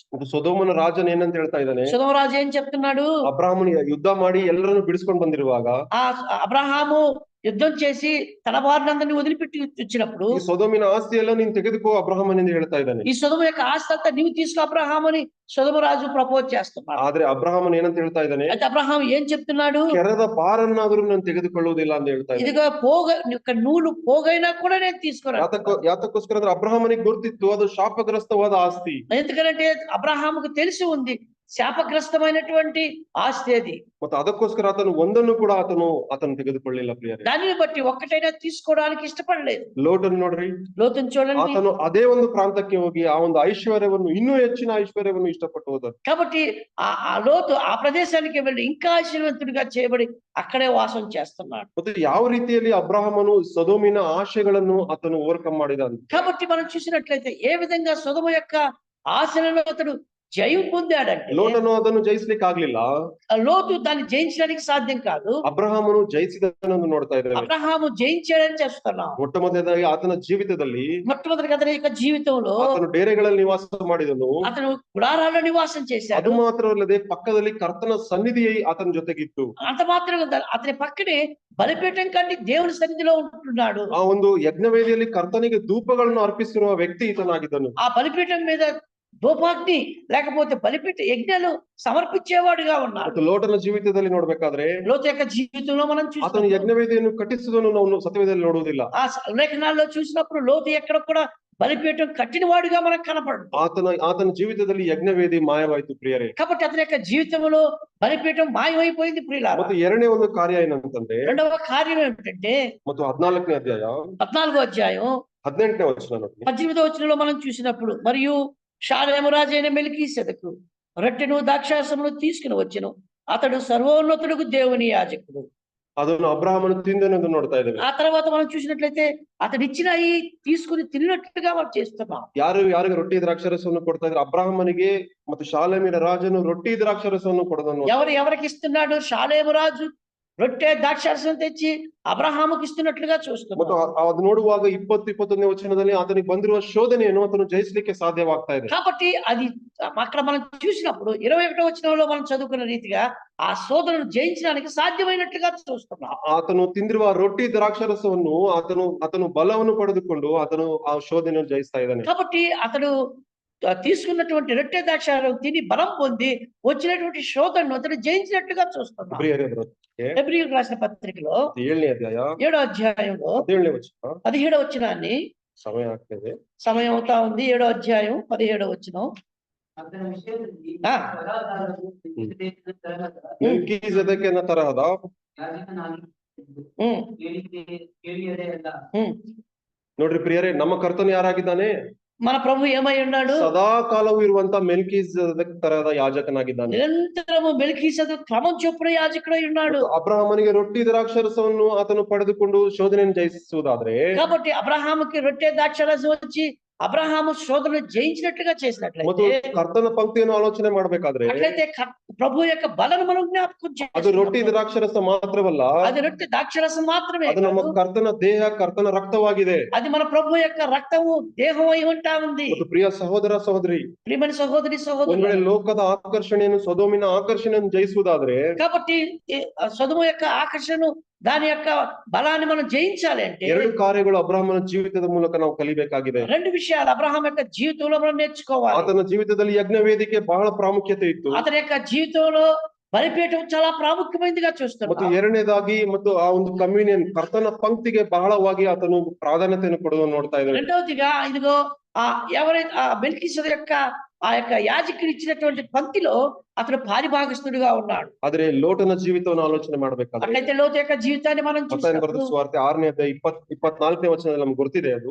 మత్తయి సువార్త 6వ అధ్యాయం 4వ వచనం మనకు బాగా తెలిసినటువంటి భాగమే. ಮತ್ತು ಕರ್ತನನ್ನು, ಧನವನ್ನು, ಇಬ್ಬರನ್ನು ನಾವು ಏನ್ ಮಾಡ್ಲಿಕ್ಕೆ ಆಗೋದಿಲ್ಲ, ಸರ್ವ್ ಮಾಡ್ಲಿಕ್ಕೆ ಆಗೋದಿಲ್ಲ ಅಂತ కాబట్టి మనము సిరికను దేవునికి మనం దాసులుగా ఉండలేమని మనం ಲೋಟನು చూస్తున్నాం. ಅದನ್ನು ಪ್ರಯಾಸ ಮಾಡ್ತಾ ಇದೆ, ನಾನು ಎರಡಕ್ಕೂ ನಾನು ಮಾಡ್ತೇನೆ, ಎರಡನ್ನೂ ಮಾಡ್ತೇನೆ ಅಂತ ಹೇಳಿ. కాబట్టి లోతు ప్రయాసపడ్డ రెండింటికి నేను సమాన న్యాయం చేకూరుస్తాను. ಆದ್ರೆ ಆತನ ಅಂತ್ಯಸ್ಥಿತಿ ಬಹಳ, ಆತನಿಂದ ಶಾಪಗ್ರಸ್ತವಾದ ಒಂದು ಜನಾಂಗ ಹುಟ್ಟುವುದನ್ನು ನೋಡ್ತಾ ಇದ್ದೇವೆ. అయితే అతడు చివరి దినాలు మనం చూసినప్పుడు శాపగ్రస్తమైన దాన్ని ఎంచుకున్నవాడుగా కనబడుతుంది. ಮತ್ತು ಅಬ್ರಹಾಮನು, ಇಸಾಕನು, ಯಾಕೋಬನು ಕುರಿತಾಗಿ ನಾವು ಆಲೋಚನೆ ಮಾಡ್ಬೇಕಾದ್ರೆ, మనం అబ్రహాం, ఇస్సాకు, యాకోబును జ్ఞాపకం ಅವರು చేసుకుంటూ, ಯಾತಕ್ಕೋಸ್ಕರ ಈ ಡೇರೆಗಳಲ್ಲಿ ನಿವಾಸ ಮಾಡಿದರು? వారు ఎందుకు గుడారాల్లోనే నివాసం చేశారు? ಇಬ್ರಿಯರಿಗೆ ಬರೆದ ಪತ್ರಿಕೆ హెబ్రీయులకు రాసిన పత్రిక 11ನೇ ಅಧ್ಯಾಯ, ತಿರುಗಿ ಅದಕ್ಕೆ ಹೋಗೋಣ. 10ನೇ ವಚನ. 11వ అధ్యాయం 10వ వచనం చూసినట్లయితే, ಯಾಕಂದರೆ ಅವನು ಶಾಶ್ವತವಾದ ಅಸ್ತಿವಾರಗಳುಳ್ಳ ಪಟ್ಟಣವನ್ನು, ಅಂದರೆ ದೇವರು ಸಂಕಲ್ಪಿಸಿ ನಿರ್ಮಿಸಿದ ಪಟ್ಟಣವನ್ನು ಎದುರು ನೋಡುತ್ತಾ ಇದ್ದನು. కాబట్టి వారు 11వ అధ్యాయం, ఎందుకనంటే వారు పునాదులు గల ఆ పట్టణం కొరకు వారు ఎదురు చూస్తున్నారని మనం చూస్తున్నాం. ಮತ್ತು ಆ ಅಸ್ತಿವಾರಗಳುಳ್ಳ ಶಾಶ್ವತವಾದ ಪಟ್ಟಣಕ್ಕೆ ಇವರು ಎದುರು ನೋಡ್ತಾ ಇದ್ದಾರೆ. ఆ పునాదులు గల ఆ పట్టణం, శాశ్వత పట్టణం కొరకు వారు ఎదురు చూస్తున్నారు. ಆತನಿಗೆ ಎಷ್ಟೋ ಐಶ್ವರ್ಯ ಅಬ್ರಹಾಂ, ಯಾಕೋಬ್, ಇಸಾಕನಿಗೆ ಐಶ್ವರ್ಯ ಕಡಿಮೆ ಇದೆ, ಎಷ್ಟಾಗಿದೆ ಅವರಿಗೆ. కాబట్టి అబ్రహాము, ఇస్సాకు, యాకోబులకి కావాల్సినంత ఎంత ఉంది? కావాల్సినంత ధనం ఉంది వాళ్ళకి. ಆದ್ರೂ ಕೂಡ ಅವರು ಅಸ್ತಿವಾರಗಳುಳ್ಳ ಪಟ್ಟಣಕ್ಕೆ ತಮ್ಮ ದೃಷ್ಟಿಯನ್ನು ಅವರು ಇಟ್ಟಿದ್ದಾರೆ. అయినప్పటికీ కూడా ఇదిగో దేవుడు పునాది వేసిన ఆ పట్టణం కొరకు ఎదురు చూస్తున్నారు. ಮತ್ತು 13ರಿಂದ 16ನೇ ವಚನವನ್ನು ನೋಡುವುದಾದ್ರೆ, ఆ 13 నుంచి 16 వచనాలు మనం చూసినట్లయితే, 13ನೇ ಅಧ್ಯಾಯ ಕಡೆ ಭಾಗ, 11ನೇ ಅಧ್ಯಾಯ 13ನೇ ವಚನ. ఆ 11వ అధ్యాయం హెబ్రీయులకు రాసిన పత్రిక 13వ వచనం నుంచి, వీరందరూ ఆ వాగ్దానముల ఫలము అనుభవింపకపోయినను దూరము నుండి దానిని చూసి వందనము చేసి తాము భూమి మీద ప్రదేశములను యాత్రికులమై ఉన్నామని ఒప్పుకుని విశ్వాసము గలవారై మృతి పొందిరి. ఈలాగు చెప్పువారు తమ స్వదేశమును వెతుకుచున్నారని విసిదపరుచున్నారు కారా? వారు ఏ దేశము నుండి వచ్చిరో ఆ దేశమును జ్ఞాపకముందుకునేట్లా మరలా వెళ్ళుటకు వారికి వీలు కలిగి ఉంది. అయితే వారు మరి శ్రేష్టమైన దేశమును, అనగా పరలోక సంబంధమైన దేశమును కోరుచున్నారు. అందుచేత వారు తాను వారి దేవుడిని అనిపించుకుంటూ దేవుడు వారిని గురించి సిగ్గుపడడు. ఏలైనగా ఆయన వారి కొరకు పట్టణము సిద్ధపరిచి ఉన్నాడు. ನೋಡ್ರಿ, ಅವ್ರು ಏನಂತ ಅಬ್ರಾಹಂ, ಯಾಕೋಬ್, ಇಸಾಕ್ ಏನಂತ ಒಪ್ಕೊಳ್ತಾ ಇದ್ದಾರೆ, ನಾವು ಪರದೇಶಸ್ಥರಾಗಿದ್ದೇವೆ. అబ్రహాం, ఇస్సాకు వాళ్ళు ఏమని ఒప్పుకుంటున్నారు? మేము పరదేశంలో ఒప్పుకుంటున్నారు. ಅರೆ, ದೇವರು ಅವರಿಗೆ ಒಂದು ಸ್ವಂತವಾದ ಒಂದು ಪ್ರದೇಶವನ್ನು ಕೊಟ್ಟರು ಕೂಡ, దేవుడు వారికి స్వదేశమైన కావలసిన ప్రదేశం ఇచ్చినప్పటికీ ಅವರ ವ್ಯಕ್ತಿತ್ವ ಯಾವ ರೀತಿಯಲ್ಲಿ ಇದೆ ಅಂತಂದ್ರೆ, వారి వ్యక్తిత్వం ఎలాగా ఉందంటే, ಕರ್ತನೇ ನಾವು ಪರದೇಶಸ್ಥರಾಗಿದ್ದೇವೆ ಇಲ್ಲಿ, ప్రభువా మేము పరదేశానికి సంబంధించిన వారి ಅದಕ್ಕೋಸ್ಕರ ನಾವು ಶಾಶ್ವತವಾದ ಆ ಪಟ್ಟಣಕ್ಕೆ ನಮ್ಮ ದೃಷ್ಟಿಯನ್ನು ಇಡ್ತಾ ಇದ್ದೇವೆ. అందుకనే మేము ఆ శాశ్వతమైన పట్టణం కొరకు మా దృష్టిని పెట్టి ఉన్నాం. ಮತ್ತು ನಮ್ಮ ಜೀವಿತ ಯಾವ ರೀತಿ ಇದೆ ಇಲ್ಲಿ? అట్లయితే మన యొక్క జీవితం ఎలాగా ఉంది ప్రియులారా? ಮತ್ತು ಲೋಕವು ಮತ್ತು ನಮ್ಮ ಆಯುಷ್ಕಾಲವು ಬಹಳ ನಿಮಿತ್ತವಾಗಿದೆ, ಸ್ವಲ್ಪ ಸಮಯವಾಗಿದೆ. కాబట్టి ఈ లోకంలో మన ఆయుష్కాలం చాలా స్వల్పమై ఉన్నది. ಮತ್ತು ಅಬ್ರಹಾಮನಂತೆ ನಾವು ಹೇಳಲಿಕ್ಕೆ ಆಗ್ತದ? అయితే అబ్రహాము చెప్పినట్లుగా మనం చెప్పడానికి ఆస్కారం ఉందా? ಮತ್ತು ಆ ರೀತಿಯಲ್ಲಿ ನಾವು ಜೀವಿಸ್ಲಿಕ್ಕೆ ಸಾಧ್ಯ ಇದೆನಾ? మనం జీవించడానికి సాధ్యం అవుతుందా అలాగా? ಎಫೆಸೀಯರಿಗೆ ಬರೆದ ಪತ್ರಿಕೆ ఎఫెసీయులకు రాసిన పత్రిక 2ನೇ ಅಧ್ಯಾಯ 2వ అధ్యాయంలో 19 ಮತ್ತು 20 ವಚನದಲ್ಲಿ 19, 20 వచనాలు మనం గాని చూసినట్లయితే, కాబట్టి మీరు ఇక మీదట పరదేశంలో ఉండక పరిశుద్ధులతో ఏకపట్టణస్థులను దేవుని ఇంటి వారునై ఉన్నారు. క్రీస్తే యేసే ముఖ్యమైన మూలరాయి ఉండగా అపోస్తులను ప్రవక్తలు వేసిన పునాది మీద మీరు కట్టబడి ఉన్నారు. ನೋಡ್ರಿ, ಕರ್ತನು ಏನಂತ ಹೇಳ್ತಾ ಇದ್ದಾನೆ, ಅವ್ರ ಜನಾಂಗಕ್ಕೆ ಏನಂತ ಹೇಳ್ತಾನೆ, ನೀವು ನಿಮ್ಮನ್ನು ಪರದೇಶಸ್ಥರಾಗಿ ನಾನು ಕರೆಯುವುದಿಲ್ಲ. అందుకని ప్రభు చెప్తున్నాడు, మిమ్మల్ని పరదేశులని పిలవడం లేదు, ಸ್ವಂತ ಜನಾಂಗವಾಗಿ ನಾನು ಕರೆದಿದ್ದೇನೆ ಅಂತ ಹೇಳ್ತಾ నా ಇದ್ದಾನೆ. సొంత జనాంగం నేను మిమ్మల్ని పిలుస్తున్నాను. ಮತ್ತು ಕ್ರಿಸ್ತನೆಂಬ ಅಸ್ತಿವಾರದ ಮೇಲೆ ನಾನು ನಿಮ್ಮನ್ನು ಕಟ್ಟುತ್ತಾ ಇದ್ದೇನೆ ಅಂತ ಹೇಳ್ತಾ ಇದ್ದಾನೆ. కాబట్టి క్రీస్తు అయిన ముఖ్యమైన మూలరాయి మీద, ఆ పునాది మీద మిమ్మల్ని కడుతున్నాను. ಆ ಒಂದು ಪಟ್ಟಣದ ಸೌಂದರ್ಯ ನಮ್ಗೆ ರೆವಲ್ಯೂಷನ್ಸ್ ಅಲ್ಲಿ ನಾವು ನೋಡ್ತೇವೆ. ప్రకటన గ్రంథంలో ఆ పట్టణం యొక్క సౌందర్యాన్ని మనం చూస్తాం. ಮತ್ತು ಅಲ್ಲಿ ಗೋಳಾಟ ಇಲ್ಲ, ಕಣ್ಣೀರಿಲ್ಲ, ಏನೂ ಇಲ್ಲ ಎಂದು ನೋಡ್ತಾ ಇದ್ದೇವೆ. అక్కడ ఏడుపు లేదు, కన్నీరు లేదని మనం చూస్తున్నాం. ಅದರ ಅಸ್ತಿವಾರವು దాని యొక్క పునాదులు మనం ಮತ್ತು చూస్తున్నాం. ಅಪೋಸ್ತಲರ ಅಸ್ತಿವಾರದ ಮೇಲೆ ಹಾಕಲ್ಪಟ್ಟಿದೆ ಎಂದು ನೋಡ್ತಾ ಇದ್ದೇವೆ. అపోస్తలుల పునాది మీద మీరు వేయబడి ఉన్నారు. 21ನೇ ಅಧ್ಯಾಯ ಪ್ರಕಟಣೆ 21ನೇ ಅಧ್ಯಾಯ 14ನೇ ವಚನ ನೋಡಿ. 21వ అధ్యాయం 14వ వచనం మనం చూసినట్లయితే,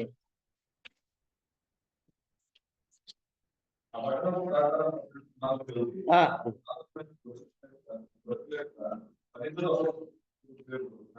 12 ಮಂದಿ ಅಪೋಸ್ತಲರ ಒಂದು ಫೌಂಡೇಶನ್ ಮೇಲೆ ಅದು ಕಟ್ಟಲ್ಪಟ್ಟಿದೆ ಎಂದು ನೋಡ್ತಾ ಇದ್ದೇವೆ. 12 అపోస్తలుల పునాదుల మీద అది కట్టబడ్డది. ಅಂತ ಒಂದು ಶ್ರೇಷ್ಠವಾದ ಪಟ್ಟಣಕ್ಕೆ ಮತ್ತು ನಮ್ಮ ಪಿತೃಗಳು ಕಣ್ಣೆತ್ತಿ ಅವರು ದೃಷ್ಟಿಸಿ ಅವರು ನೋಡ್ತಾ ಇದ್ದಾರೆ. అటువంటి శ్రేష్టమైన పట్టణం కొరకు మన పితరులు వారు కన్నులెత్తి చూస్తూ ಮತ್ತು ఉన్నారు. ನಮ್ಮ ದೃಷ್ಟಿ ಈ ದಿನ ಎಲ್ಲಿದೆ ಪ್ರಿಯರೇ? అట్లయితే మన దృష్టి ఎక్కడుంది ప్రియుడా? ಮತ್ತು ಲೋಟನಂತೆ ಸೊದೋಮ್ ಕಡೆಗೆ ನಾವು ದೃಷ್ಟಿಸಿ ನೋಡ್ತಾ ಇದ್ದೇವಾ? ఆ లోతు లాగానే చదువు కూడా మన కన్నులెత్తి చూస్తున్నాం. ಐಶ್ವರ್ಯ ಇದ್ರೂ ಕೂಡ ಇನ್ನೂ ಐಶ್ವರ್ಯವನ್ನು ಸಂಪಾದಿಸಲಿಕ್ಕೆ ನಾವು ಪ್ರಯತ್ನ ಪಡ್ತಾ ಇದ್ದೇವೆ. ఐశ్వర్యం ఉన్నప్పటికీ కూడా ఇంకా ఐశ్వర్యం పొందాలని ఎదురు ನಾನು చూస్తున్నాం. ಸಂಪಾದನೆ ಮಾಡ್ಲಿಕ್ಕೆ ನಾನು ಮಾಡಬಾರ್ದಂತ ನಾನು ಬೈಬಲ್ ಯಾವತ್ತೂ ಹೇಳುವುದಿಲ್ಲ. కాబట్టి అలాగా చేయకూడదని బైబిల్ ఎక్కడ రాయబడలేదు. ಆದ್ರೆ ಶಾಪಗ್ರಸ್ತವಾದ ಪ್ರದೇಶ ಕಾರ್ಯಗಳನ್ನು ಮಾಡಿ ಸಂಪಾದನೆ ಮಾಡ್ಲಿಕ್ಕೆ ಸತ್ಯವೇದ ಒಪ್ಪುದಿಲ್ಲ. కాబట్టి శాపగ్రస్తమైన పనులు చేసి సంపాదించుకున్నదని ఎప్పుడు కూడా లేఖనాలు దాన్ని ಓ సిద్ధపడతాయి. ಮನುಷ್ಯನೇ, ನಿನ್ನ ದೃಷ್ಟಿ ಎಲ್ಲಿದೆ ಇವತ್ತು? ఓ మనుషులా, నీ దృష్టి ఎక్కడున్నది? ಮತ್ತು ಅಬ್ರಹಾಮನಂತೆ, ಈಸಾಕನಂತೆ, ಯಾಕೋಬನಂತೆ ಮೇಲೆ ನಿನ್ನ ದೃಷ್ಟಿ ಇದೆನಾ? కాబట్టి అబ్రహాము, ఇస్సాకు, యాకోబుల కళ్ళ దృష్టి ఎక్కడుందో అక్కడ పైకి నీ దృష్టి ఉందా? ಅಥವಾ ನೀತಿವಂತನಾಗಿ ಇದ್ರೂ ಕೂಡ ಲೋಟನಂತೆ ನಿನ್ನ ದೃಷ್ಟಿ ಸೊದೋಮ್ ಕಡೆ ಇದೆನಾ? అట్లయితే నీతిమంతుడైన లోతులాగా ఇదిగో చదువులో నీ కళ్ళు దృష్టి ఉందా?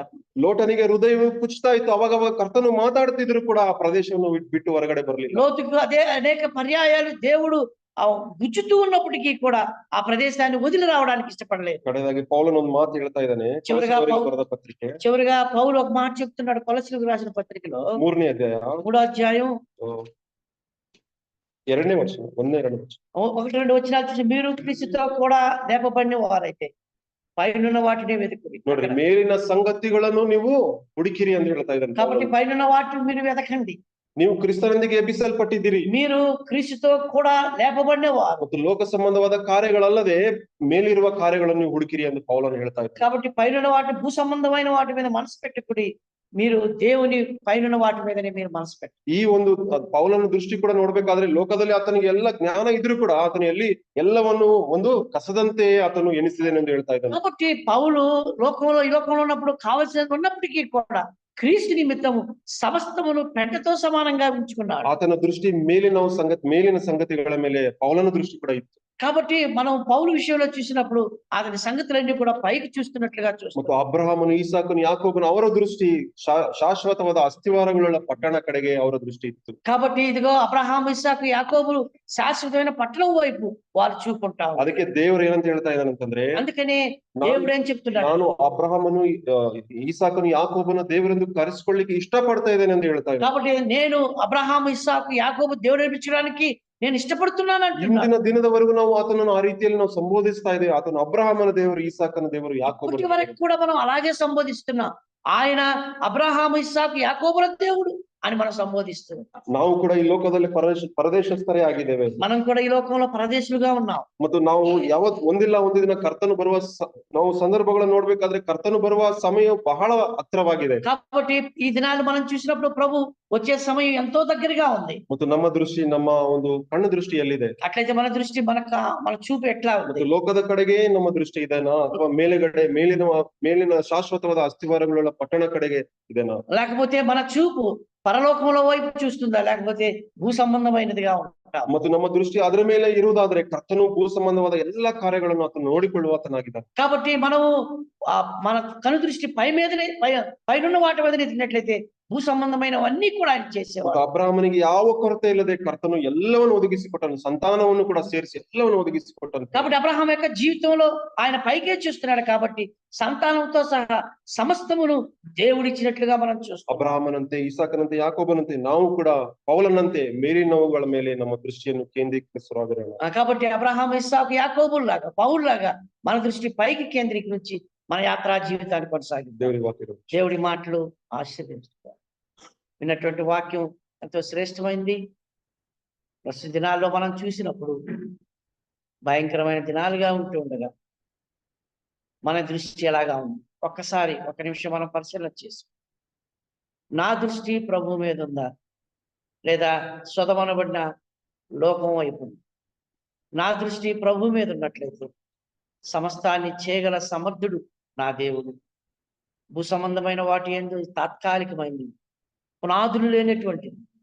కానీ పరలోకం అయితే దేవుడేసిన పునాదులు, దేవుడేసిన అస్థివారం, దేవుడు తన చేతులతో కట్టబడినటువంటి పట్టణం అతి శ్రేష్టమైంది. అది సౌందర్యం కలది. అక్కడ ఏడుపు లేదు. అంత మాత్రమే కాదు, కన్నీరు లేదు. అక్కడ ఆఖరి తప్పులు లేవు. అటువంటి పట్టణం వైపు మన తన దృష్టి పరిశీలన చేస్తూ, మన దృష్టి భూలోకం నుంచి పైలోకాలు కేంద్రీకరించినట్లు ఒక్కసారి మనం కళ్ళు మూసుకొని ప్రభు వైపు చూద్దాం. అవును ప్రభు, నేను తప్పిపోయాను. నా జీవితంలో కను దృష్టి నేను మార్చుకోవడానికి సిద్ధంగా ఉన్నాను అని ప్రభుని అడిగినప్పుడు ప్రభు సహాయం చేశారు. ఈ సమయంలో మన మధ్యలో వెంకటరెడ్డి బ్రదర్ నన్ను ప్రార్థన చేస్తాం. ప్రార్థన చేసిన తర్వాత కూడి